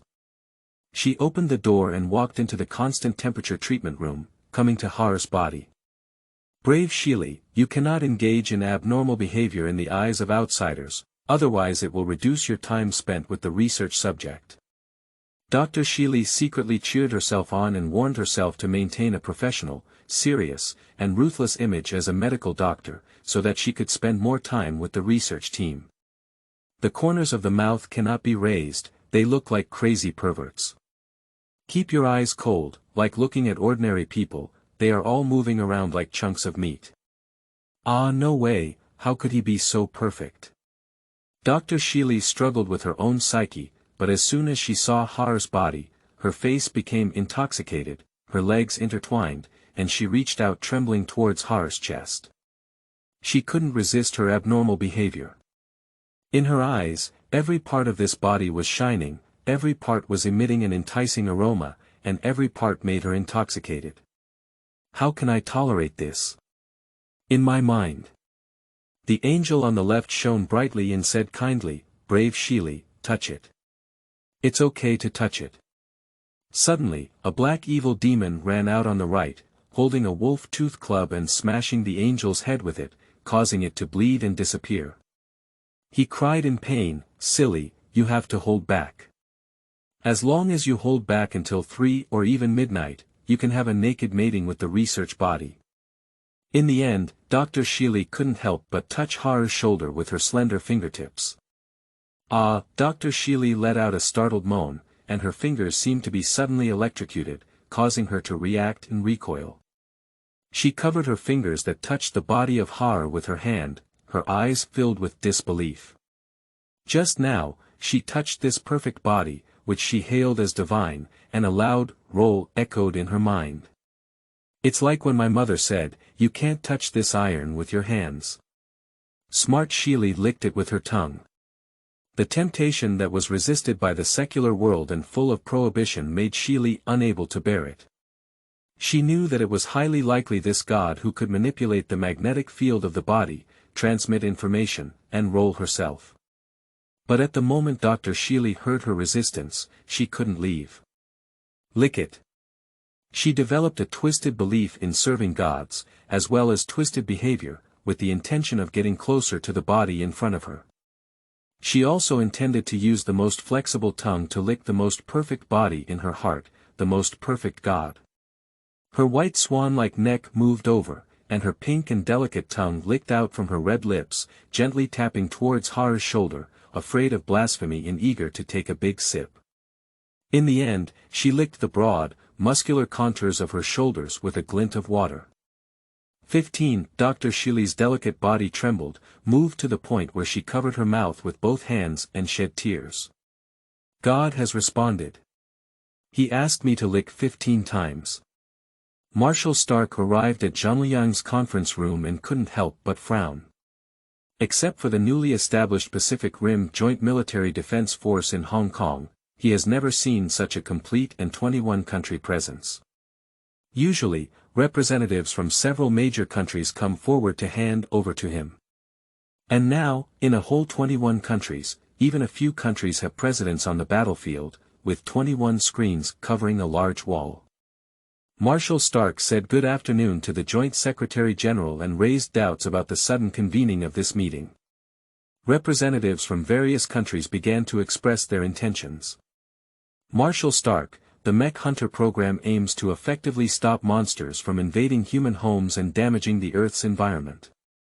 After discussion, 21 countries have decided to increase funding for the Pacific Rim Joint Defense Force by 50%, hoping that you can increase your efforts to completely curb the monsters' landing behavior. The Joint Secretary-General first spoke, affirming the achievements of the Pacific Rim Joint Defense Force. Other countries have expressed their recognition of the Pacific Rim Joint Defense Force led by Marshal Stark. Thank you to all countries for their affirmation and support. Marshal Stark's gaze swept over the expressions of numerous representatives from various countries, and he was immediately puzzled. With such a huge amount of 50%, he could say that something he didn't know had happened. At the same time, General Jericho of Alaska led the Army and General Augustine of Texas led the Air Force stationed at Anchorage Base. A national representative spoke. Stark's eyebrows twitched. Wow, both the Army and Air Force were running to Anchorage Base together. Why didn't they bring the Navy and Ford-class aircraft carriers over? However, upon careful consideration, the aircraft carrier is indeed not suitable for use in the Pacific, and the monster's headquarters is located in the Challenger's deep trench on Guam, making it difficult to ensure safety when driving over. But Stark believes that if there were no monsters, there would definitely be Ford-class aircraft carriers coming over. So, what happened? 21 top biomedical teams from various countries have rushed to Anchorage Base. Stark, you need to transfer to Hong Kong and lead the mech hunters to deal with monster affairs. We demand that you suppress the presence of monsters and seal off the Challenger Abyss Trench where monsters appear. Stop, stop, stop. Strike stopped the chatter of representatives from various countries. Upon hearing them say that each country sent its own top biomedical team, Stark thought of the guy in the treatment room who fell from the sky and smashed one leg of the dangerous homeless mech. Apart from this, there is nothing else worth 21 countries appearing at the same time. I need to understand the situation, what exactly is going on. You increase the funds and ask me to go to Hong Kong, completely suppress the Challenger's deep trench, suppress monsters, and send the Army and Air Force to station at Anchorage Base. I think you also want to send an aircraft carrier over, right? It's just because the presence of monsters is inconvenient. There are also 21 top biomedical teams from various countries. With so many actions, it's unlikely that everyone in Anchorage came here to check their bodies, right? Strike. Listen, you are already known to 21 countries, which means the whole world will soon know. So don't expect to keep me confidential. I learned from you earlier to better handle it. Otherwise, I won't give up and won't easily transfer to Hong Kong. Stark guessed that they sent a biomedical team over to help people fall from the sky, but there must be other reasons behind these 21 countries, and Stark wants to know more. All 21 countries know about it, but are you still hoping to keep it confidential? Perhaps there are many things that can be deleted on the internet, but other countries on Earth will definitely know about it. Perhaps during this period of speaking, all countries on Earth have already known about it. All 21 screens fell silent, and many representatives of the screens began to communicate with the outside world, while many representatives of the screens began to change people. The final conclusion is that Marshal Stark should also know. He's not human, Strike. Why do you think we suddenly increased our funds? He is the person who appeared in the wormhole in the sky. He is from outer space. He is an alien. Several country representatives expressed their speculated concerns. We suspect that extraterrestrial forces in space are targeting us. This person, like the axe head that destroyed the Jinshan Bridge and caused the destruction of 3 cities, came to survey. Strike, the additional funds I have given you are to limit the destruction of human civilization by Pacific monsters to the death. You come to solve the problem in the Pacific. Use the fastest speed possible. We also need to face invaders from space. Human civilization, which has suffered from 2 invasions from the ocean and space, may perish overnight. This matter does not allow your refusal. Strike, drive the monster back to the wormhole, eliminate the wormhole. Or die in battle. Or destroy the Earth, there's no other way. We need to deal with aliens. Stark only then realized what countries were worried about. The people in the treatment room are aliens. After all, no one weighs 1,700 kilograms, and no one can detect a basic strength of 8,000 tons. It suddenly emerged from a wormhole in the stratosphere. Now, countries are grateful that the wormhole in the stratosphere is a brief one that disappears immediately, otherwise it would make countries even more panicked. He looks like a human. Stark instinctively opposed it. He had planned to build a new mech for this superhuman to drive, and planned to completely drive the monster back to the wormhole and close it. Even though Dr. Xili knew that this human was far stronger than the mech, he never gave up on letting this human help him and eliminate the monster in his heart. I also hope that this person wakes up, can communicate, and help themselves. Strike, you can't look at him with a human appearance, a country representative sternly rebuked. He is an alien and not trustworthy. We need to execute him immediately. His appearance is human, or he can communicate. Strike hesitated slightly. If the opponent can communicate, then what these countries are doing will completely disgust them, leading to tragic consequences. But if the opponent really comes to scout the Earth, just as he transforms into a human, walking around the city and getting caught in the net, the whole human race actually doesn't have much cover up. This is a person, unlike a monster in the Challenger's abyss. It's not even humanoid inside. After a brief moment of contemplation, Strike decided to advocate communication with this person who had descended from the sky. Of course, it's the kind of closed communication. Strike is right, maybe. No possibility, is he human? Is he human? No one will weigh 1,700 kilograms, no one will be detected with a force of 8,000 tons. He's an alien monster. While he's unconscious, we should kill him directly. Support killing him, we cannot let him wake up. I support communicating with him after he wakes up, because the other person is in human form and it's too easy to obtain information about the Earth. As long as the aliens send anyone else to the city, humans will have no secrets. Oppose, this is killing humanity. What we should do is to prevent all living beings in space from entering Earth. Oppose communication. Non-human beings have different hearts. Countries on Earth already have different economic and military struggles. Do we still believe that aliens from another planet are only here for tourism? I strongly oppose communication, and I suspect that he will immediately send a message to the aliens to attack Earth after waking up. We cannot let him wake up. Kill it. When he hasn't been to Earth, it's the best way to handle it. I still support communication. We cannot give the right to choose to extraterrestrial beings. If the other party suddenly appears in the stratosphere, it is very likely that they are refugees, so killing them is the safest option. We cannot bring about a bigger crisis because of them. We already have a crisis in the Pacific that can open up wormholes and shuttle through. Yes, it could also be an outpost, a reconnaissance vanguard. It's safest to execute him before he has the ability to move. We don't know what kind of communication method he has to contact aliens. Countries. Let's pretend he hasn't been to Earth before. Countries are simply arguing into a nest of kanji. Stark glanced over the screen and saw that there were 15 countries that supported killing. Chapter 9. Xili. You are listening at novelfull.audio. Anchorage Base is unusually lively.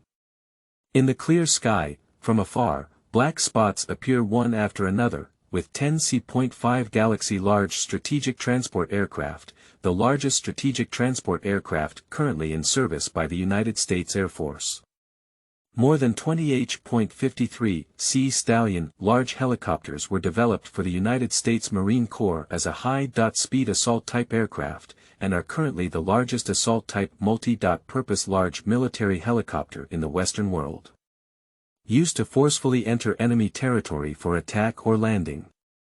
In the distance, there are fighter jets consisting of F.16 Falcon fighter jets and F.12 Raptors, soaring in the sky, breaking through sound barriers and leaving behind a long-lasting sonic boom trajectory. Foo-foo foo-foo foo-foo. The clear and blue sky is vast, and the machinery cannot cover the sky, but the huge noise made by the stirring propellers and the sound explosion cloud trajectory add background to the background. The bulky large strategic transport planes and large helicopters that come from the pavement bring a sense of smoke crushing and the urgency of war ready to break out. All of this feels like a sudden outbreak of war. Nearly 2,000 elite sea, land, and Air Force soldiers equipped with the latest weapons and equipment emerged from C.5 Galaxy transport planes and H.53 large helicopters and parachuted to Anchorage base. In the distance, sand and dust roll.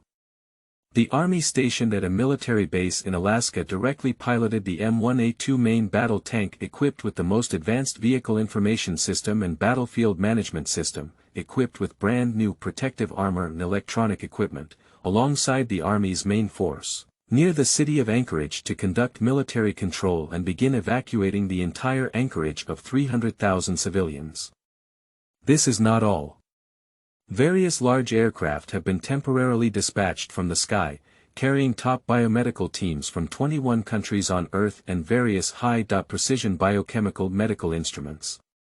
General Jericho, with a strong physique and a solemn face, quickly deployed the Anchorage base without hesitation, taking over the wartime defense arrangements of the entire base, leaving the entire Anchorage base staff at a loss. General Augustine from the Air Force, with a strong presence, led the most elite 100-man unit into the command room at Anchorage base and took over the command in the simplest way possible. He presented proof documents and said, "This is the order document presented by the Pacific Rim Military Defense United Nations. Now, please cooperate and temporarily suspend your work." General Augustine made a gesture, and the stunned members of the command room were immediately lifted up by the soldiers rushing in. There were also elite military technicians who directly installed the latest radar system, connected satellites, and a series of operations. Admiral Augustine broadcasted directly, "The Anchorage base is temporarily controlled by the military, and all ground-based combat personnel are stationed by Admiral Jericho. Please do not stop the mech repair technicians, please speed up the repair of the mech, maybe we will use this big guy. Everything has not changed now. Please go your own way. The treatment room is temporarily closed to traffic. If not allowed, please do not trespass. If trespassing occurs, you will be killed at your own risk."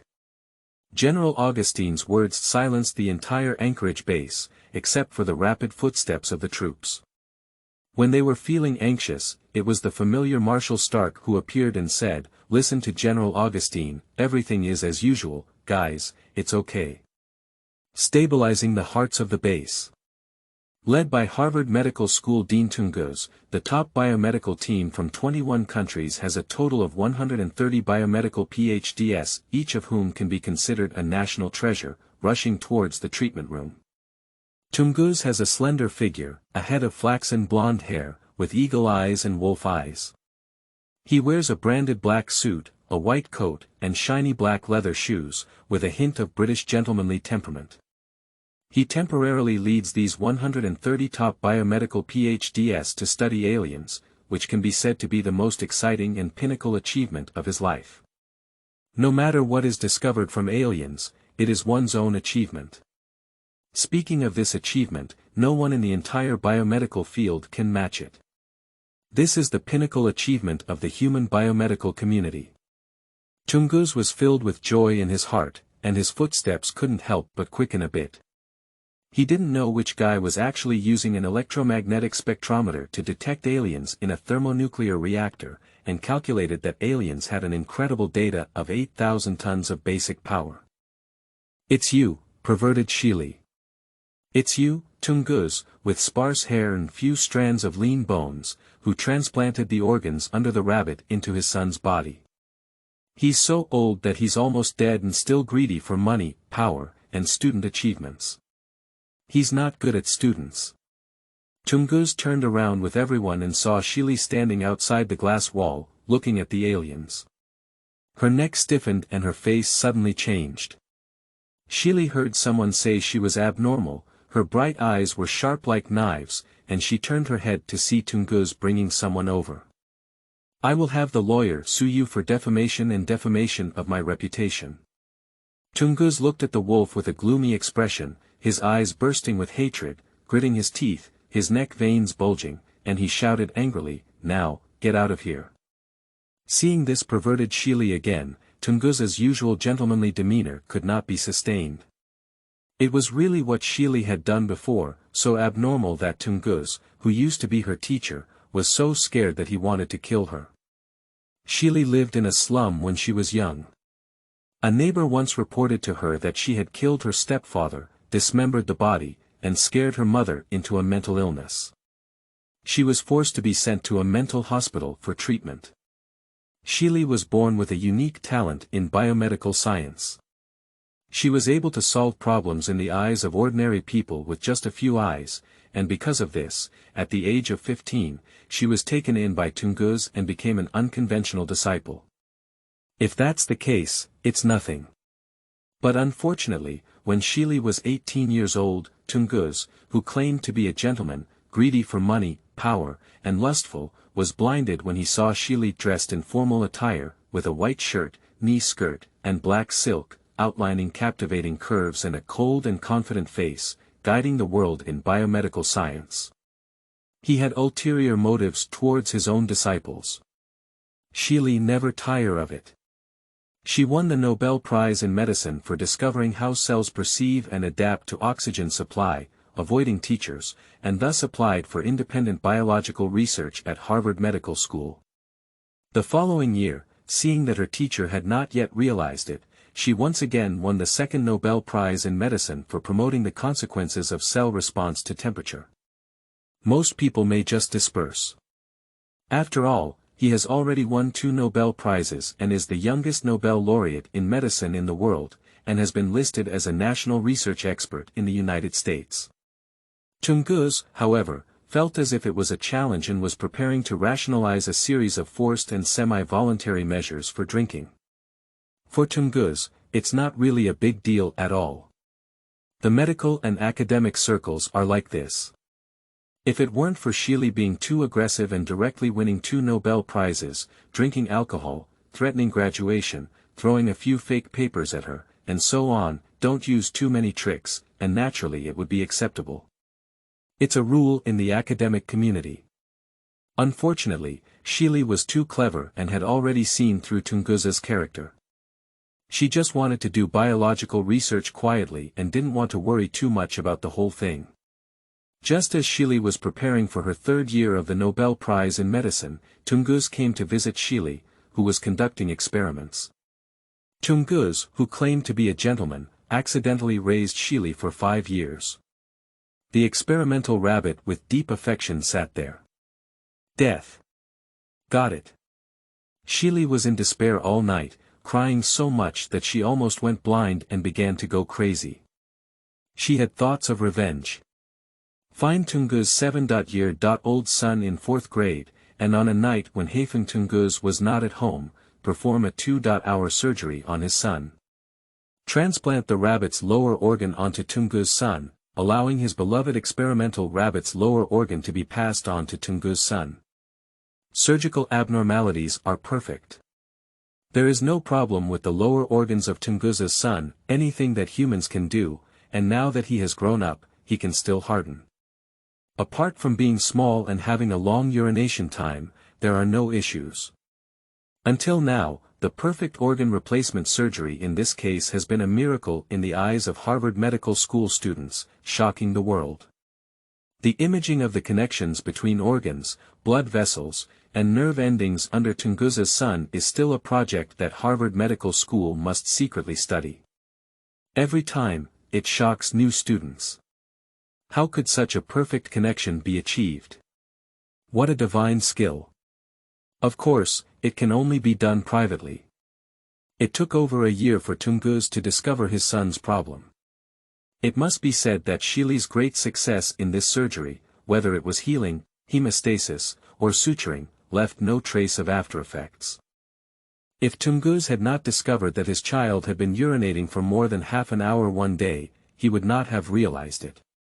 Tungus quickly uncovered the truth and found out that it was Xili's actions, but at this moment, he became even more afraid. Because during this year, Xili utilized the genes of Tungus and his son to create a gene bomb targeting the Tungus family lineage. It is likely that men with Tungusian bloodline will exhibit a gradual decline in male hormones, eliminate mating desires, and then exhibit a state of abstinence, allowing Tungusian men to make more contributions to the medical community. Unfortunately, before Xili could enter the water supply system of the medical school, she was discovered and intercepted by Tungus. But fortunately, Xili was just too smart. She shook the test tube a few times, and the gene bomb inside the test tube became ineffective again due to chemical reactions. Just like Xili from childhood to adulthood, there is no evidence to suggest that she dismembered her stepfather, no evidence to suggest that the lower organs of Tunguz's son were related to her, and no evidence to suggest that she had ever made a gene bomb targeting the Tungus family. Even though Tungus knew that Xili was making a gene bomb, it was only inferred through Xili's biological laboratory operations and her own genes, but this cannot be used as conclusive evidence. Until now, Tungus dared not drink water in medical school. In the following days, Xili was heavily targeted at the medical school. She didn't even want to endure it. When she realized that Tungus wanted to block funds and isolated many researchers in the college, she immediately picked up a folding chair, beat Tungus up, and left the medical school with ease. To this day, Twisted Xili is a legendary figure in Harvard Medical School. Xili has a tall and slender figure, wearing thick-soled high heels. She looks on par with Tungus' height. She tilts her head, revealing her slender and tender neck, and uses her delicate nostrils to look at Tungus with disdainful eyes. Tungus, stealing my leftover experiments and winning the Nobel Prize in Medicine has given you the confidence to speak in front of me. Xili walked too freely at the beginning, and almost half of the remaining experiments were completed. Tungus took over directly and won the Nobel Prize a few years later. Tunguz's face was as dark as water, and he could feel the mocking gaze of biomedical doctors from various countries behind him. The entire medical community knew about the medical school incident back then. He hates people like Xili coming out and breaking the rules. At the same time, Xili is also too strong, so strong that Tungus has built decades of network relationships that she cannot handle. In Tunguz's heart, there was a certain level of fear without words. I am worthy of the Nobel Prize in Medicine. Xili, you are morally corrupt. I will never allow someone like you to corrupt your morals in the medical field. Drive her away and don't let her approach extraterrestrial visitors. Tungus had a gloomy face and let out a furious shout, commanding his two disciples and researchers behind him to come forward and escort Xili away. Xili remained still and sneered, "My talent is 10 times greater than all of you combined. I am also the first to study him, and no one understands this body better than me. This is my territory, Tungus. You don't have the ability to drive me away." The two disciples and researchers hesitated in their footsteps, hesitating for a moment. Xili's aura was strong, as if she were the true owner of this place. "I am the head of the biomedical team," and I said. Before he could finish speaking Tungusic, he was interrupted by a voice. "Since Dr. Xili is also here, let's study together." General Augustine, who had a big belly and a strong sense of authority, walked out from behind the crowd with a stern and gentle smile. "Please start as soon as possible, there may not be enough time for you to communicate your feelings." Tunguz's unfinished words were suppressed and his face turned red. He glared at the two disciple researchers with hatred and answered inexplicably, "Okay, General Augustine." He quickly turned his head and led the team into the treatment room. Celia's head remained unchanged as she turned to Admiral Augustine and nodded, "Well done, little belly general." Then she turned around and entered the treatment room, cursing loudly. "What's going on? Are you messing around? First, go and read through what I have detected before proceeding.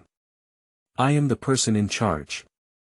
I am 100 times more talented than you. I have 2 Nobel Prizes. You. Go get some information and see, a group of elementary school students are not as good as doctoral students. General Little Belly." General Augustine's expression froze and his stomach instinctively contracted.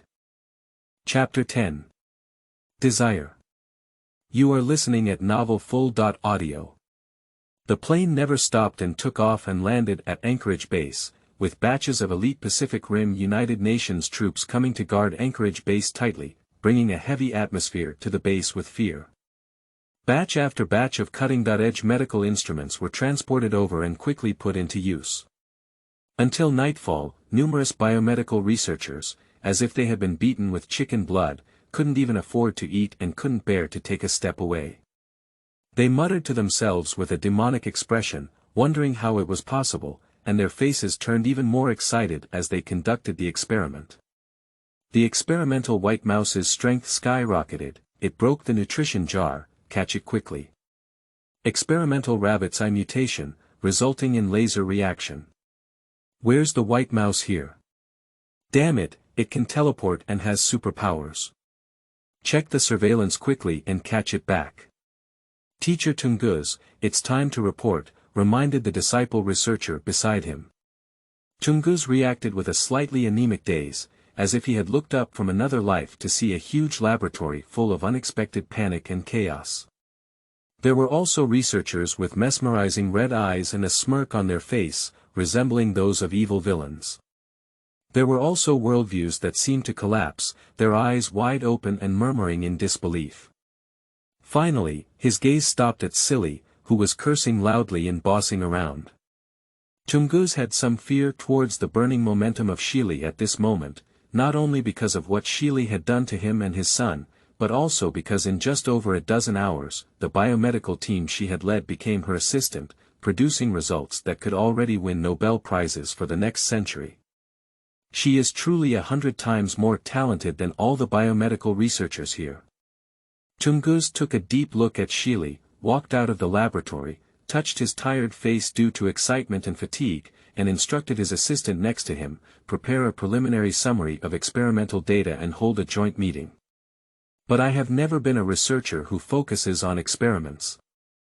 In a vast social system, communication between people is easier to achieve results.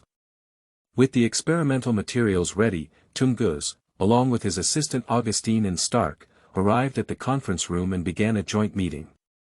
The conference room was blazing brightly, with 21 screens lit up in just 5 minutes. On the screen, there were leaders of a country who were directly disturbed from their late-night sleep and came to participate in this decision on the survival of extraterrestrial beings in space and the countermeasures against Earth in outer space. Dean Tungus, we are 3 hours and 40.2 minutes late for the preliminary summary experiment. Please report it as soon as possible. The president of the country asked in displeasure. The preliminary experiments and results will satisfy the leaders of various countries, I believe. Tungus smiled confidently, with a gentlemanly demeanor.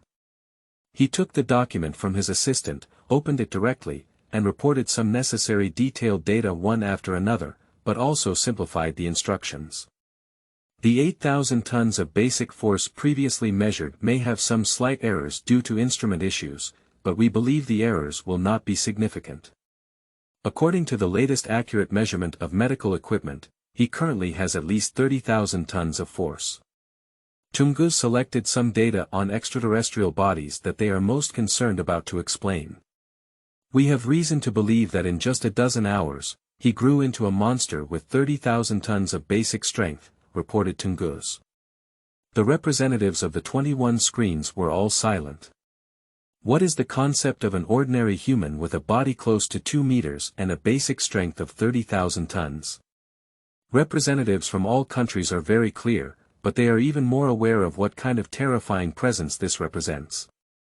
It is General Augustine and Strike, who instinctively glance at each other and can see the terrifying horror in each other's eyes. This body, which gathers 30,000 tons of power, should be so powerful. His body, in terms of dense molecular structure, is already harder than ordinary alloys, and various extreme energies are no longer able to affect him. In addition, he has expanded his evolutionary protection against various toxins and diseases, and also has strong growth potential, which will never be his end point. Tungus threw another bomb, causing all the representatives' pupils to contract. The Earth cannot tolerate his existence, everyone. His existence is already a threat to the Earth. In just over a dozen hours, there are only 30,000 tons of power. Even if this can be communicated, what methods do we have to balance him? I can't imagine at what level his strength will reach in just one more month. Our country supports his execution. Agree. We must consider the safety of the Earth.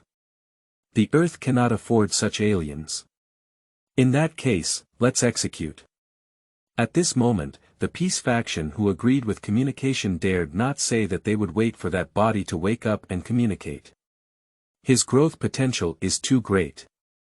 Wait for him to wake up in a week or a month, and the Earth will already be his backyard. What else is this communicating about? The monster that cannot be balanced can only be killed now. I understand. Tungus nodded and said something even more shocking to representatives of various countries, without the regret of ordinary researchers for killing that body. Based on our preliminary proposal of the blood cell samples he dropped and the cell division test, it can be almost concluded that this life has a long lifespan. Tunguston paused for a moment. No matter how long his life was, dying at this moment was meaningless. In addition, we observed samples of cell division and unexpectedly discovered the extraction of telomeres to develop a cell-enhancing nutrient solution that increases cell division. After conducting experiments on experimental mice, everything is currently in good condition, with an increase in cell division coefficient and elongation of telomeres. Currently, it is estimated that compared to previous experiments, the lifespan of mice has increased tenfold. After Tungus finished speaking, he stood calmly as if it were natural. He believed that all countries understood what this was and understood their own power, and it would reach a peak. This was not actually an accident, but in just 2 hours before they arrived, Xili synthesized a cell-enhancing nutrient that they would never succeed in a lifetime based on the blood collected in the crater. They just noticed the results immediately after arriving and injected them into the mice for observation. Xili's claim that she is 100 times more talented than their group is not a lie. But it doesn't matter, everything is mine, achieved under my leadership.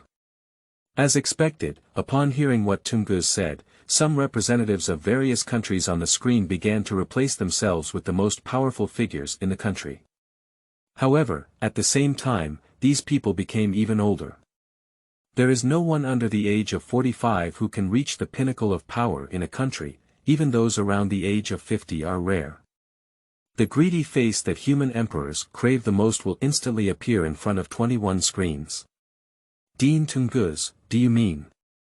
Yes, that's right.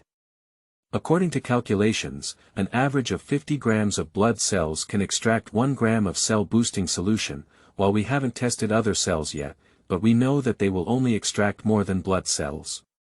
For an adult, about 10 grams of cell-boosting solution are needed to initiate a new round of cell division and increase telomere reaction length. Even if we say that 10 grams of cell-enhancing nutrient solution can increase human lifespan tenfold. As Tungus spoke, his own heart was filled with excitement. How many ordinary people can resist the temptation of longevity? Only those who have a firm belief in their hearts, and those who are passionate and unaware of the birth, aging, illness, and death of the world, as well as those who harbor illusions, despise a group of withered and old people who will perish. But when they reach the point of withering, they may even cry and kneel for eternal life, which is unavoidable for any human being. If they add decaying wood that holds great power, they will go crazy. Augustine and Stark's faces turned pale beside them, and they could see all the screen rights holders, stunned by this terrifying surprise. Those who had reacted, their facial expressions couldn't hide the twitching, their eyes were ecstatic, their blood circulation was a bit faster, their adrenal glands surged, and their elderly body seemed to burst out of infinite desire from their hearts. He cannot die. Those with power understand that as long as they hang the life of that corpse and continue to bleed for a long time, these power holders at the top of humanity will have lives of over hundreds or even thousands of years. The person in power who was shouting noticed that he was losing his composure and coughed a few times before returning to normal. For thousands of years, humans have been fighting against beasts, conquering the earth, exploring the ocean, soaring in the sky, and facing the malicious attempts of extraterrestrial beings in space. What we should do is not to kill this alien and try to avoid this calamity, but to actively face it, fully prepare for war, and prepare for the step toward space. Yes, that's right. At no time should this alien be executed so easily. Believe in humanity. Humans never fear war, even space warfare.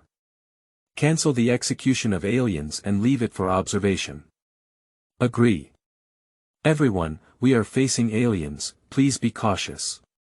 We should not easily decide to go to war.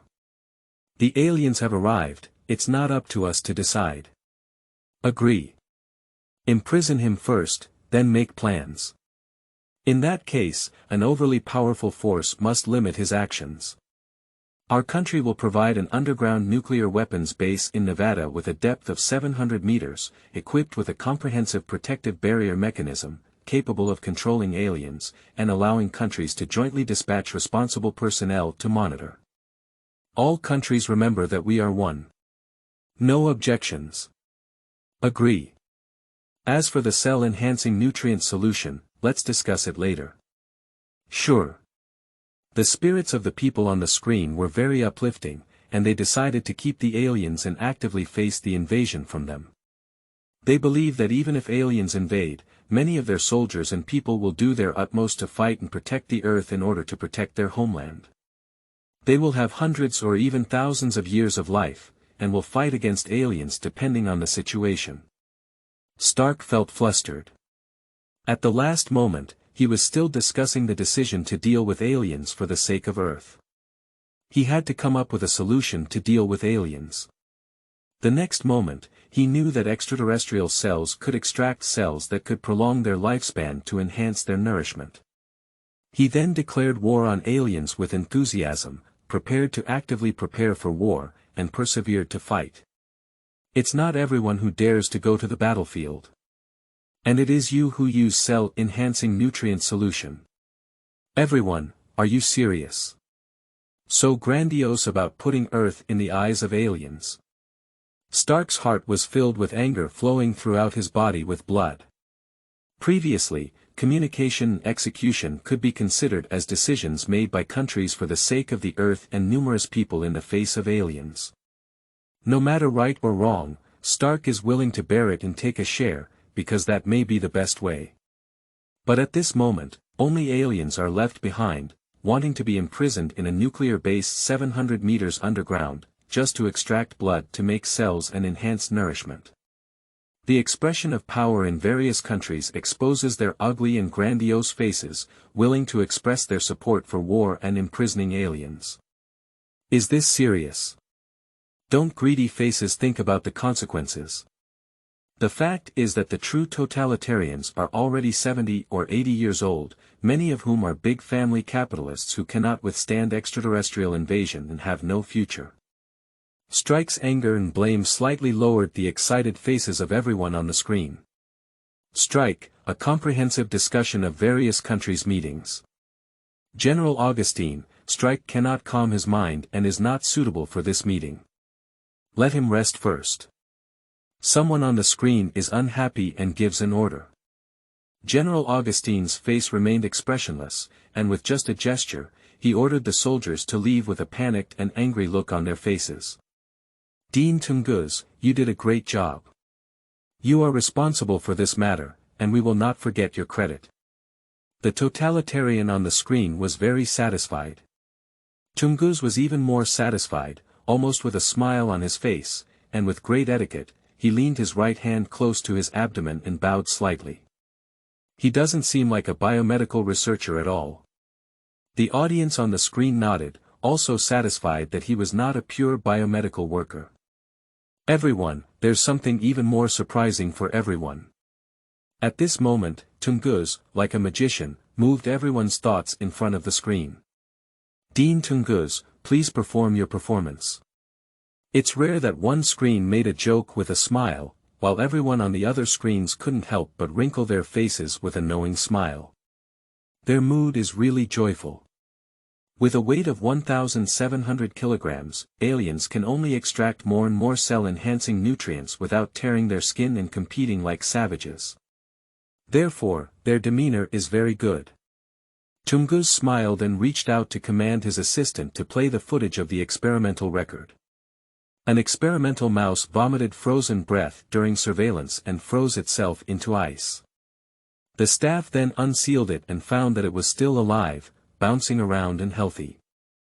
The rabbit in the experiment began to shoot laser beams in its eyes, melting the isolation box at high temperatures and running out to shoot, injuring the staff and being directly shot dead. The body of the experimental white mouse gradually became thicker and stronger, with strength several tens of times greater and very fierce. The body of the experimental white mouse was tempered, and knives and guns entered. The experimental white mouse disappeared from the surveillance and then reappeared on the ground. It would instantly move and run away, never to be caught again. Some white mice suddenly developed their brains, their eyes slippery and calm, and began to sit and think. After the experimenter's research, this white mouse has a higher IQ than the average human. Moreover, white mice seem to be able to control invisible air, and according to the experimenter's research, they possess a presence named mind power. The faces of the totalitarians on each screen were shocked. They thought that the increase in lifespan would already be the second rebirth bestowed upon them by God, but they still did not expect that there were so many superpowers that appeared before their eyes, to be claimed by you. After the initial shock, most of the screen's totalitarians looked wary and began to engage in deep thinking. Tungus did not pay attention and confidently performed his own performance. More than a dozen superpowers such as freezing, laser, giant power, tempering, instant movement, intelligence, and power of thought. Everyone, we will usher in a new era where lifespan is just an additional function of superpowers. Tungus could almost fantasize about being remembered in history, and anyone who mentions him would worship and admire him by saying, the initiator of the superpower era, the lamp of hope for humanity, the greatest person. But still, it was unexpected that all the screens were silent, deeply silent, without the excitement he had imagined. His raised face skin froze, his vision swept across the screen, and his raised hand involuntarily lowered. What's going on? Contrary to the completely different reaction of life expectancy growth, Tungus even saw someone's eyes filled with a strong sense of fear. Isn't it difficult to have superpowers? Tungus's heart thumped for a moment, feeling that there were still some things that he might not have thought of.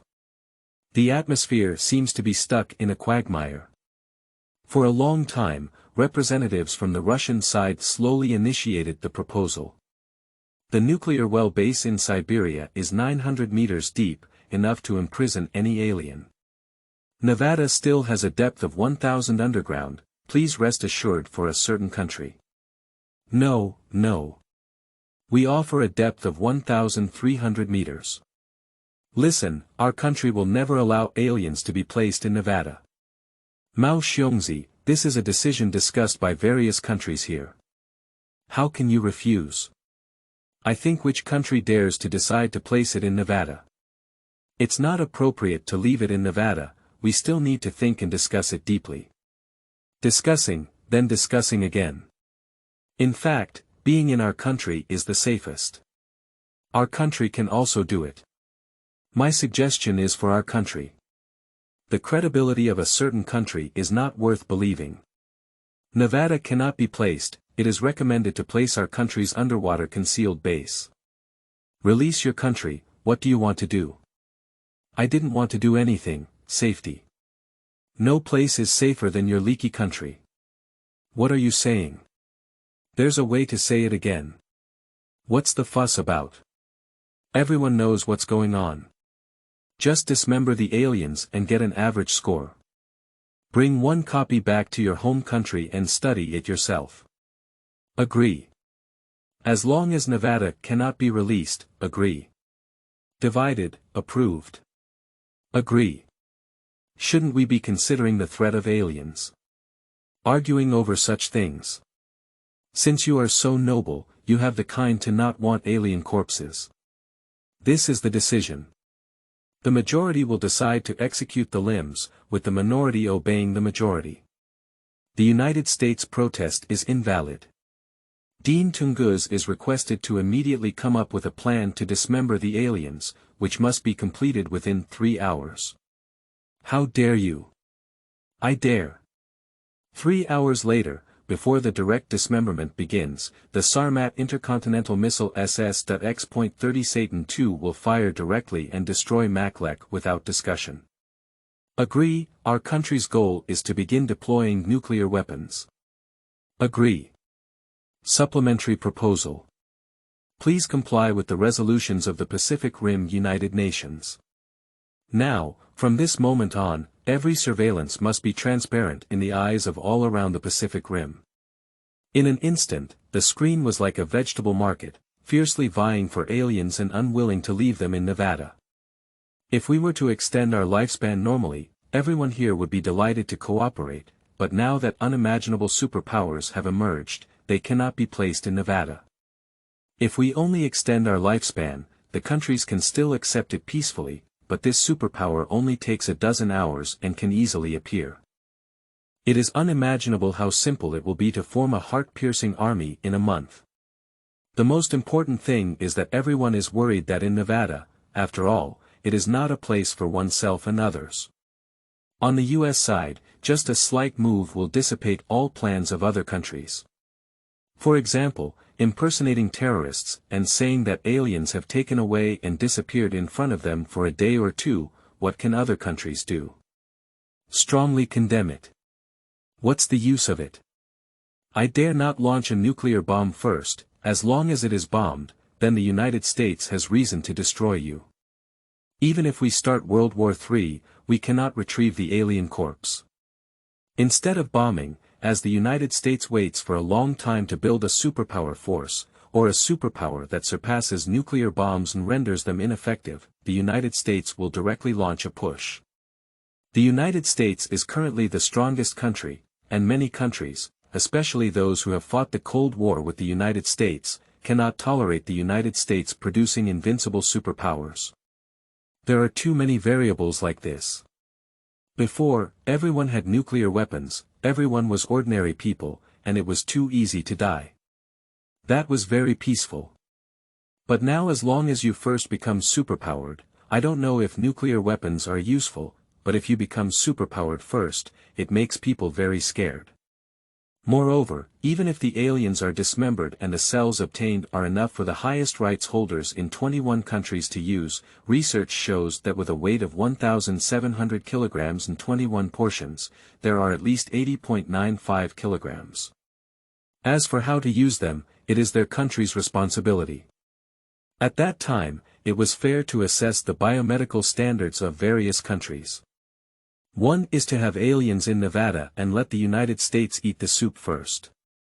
It could even be that the United States, after eating the soup, finds itself with such powerful superpowers. Is it necessary to give back these ants? If we don't give it to other countries directly, then it will be World War III. What benefits does that have for other countries? And as long as the aliens are dismembered now, all countries will have the highest authority several hundred years old and superpowers. At that time, there would still be peace with superpowered warriors. What we have now is truly our own. As for what the United States says about longevity, it's just boiling frogs in warm water, and no country believes it. Only by dismembering and dividing the body, and everyone taking a portion, is it the most fair and peaceful. As long as aliens are placed in the United States, there is a high possibility of giving birth to a superpower empire hegemon, and nuclear weapons will definitely fly indiscriminately at that time. We cannot let the United States become stronger first, and we cannot give it any opportunities. So, everyone on the screen started arguing in a mess, and finally someone suggested that everyone would most ideally accept it, but the decision was very uncomfortable for the United States. Dismember and dismember.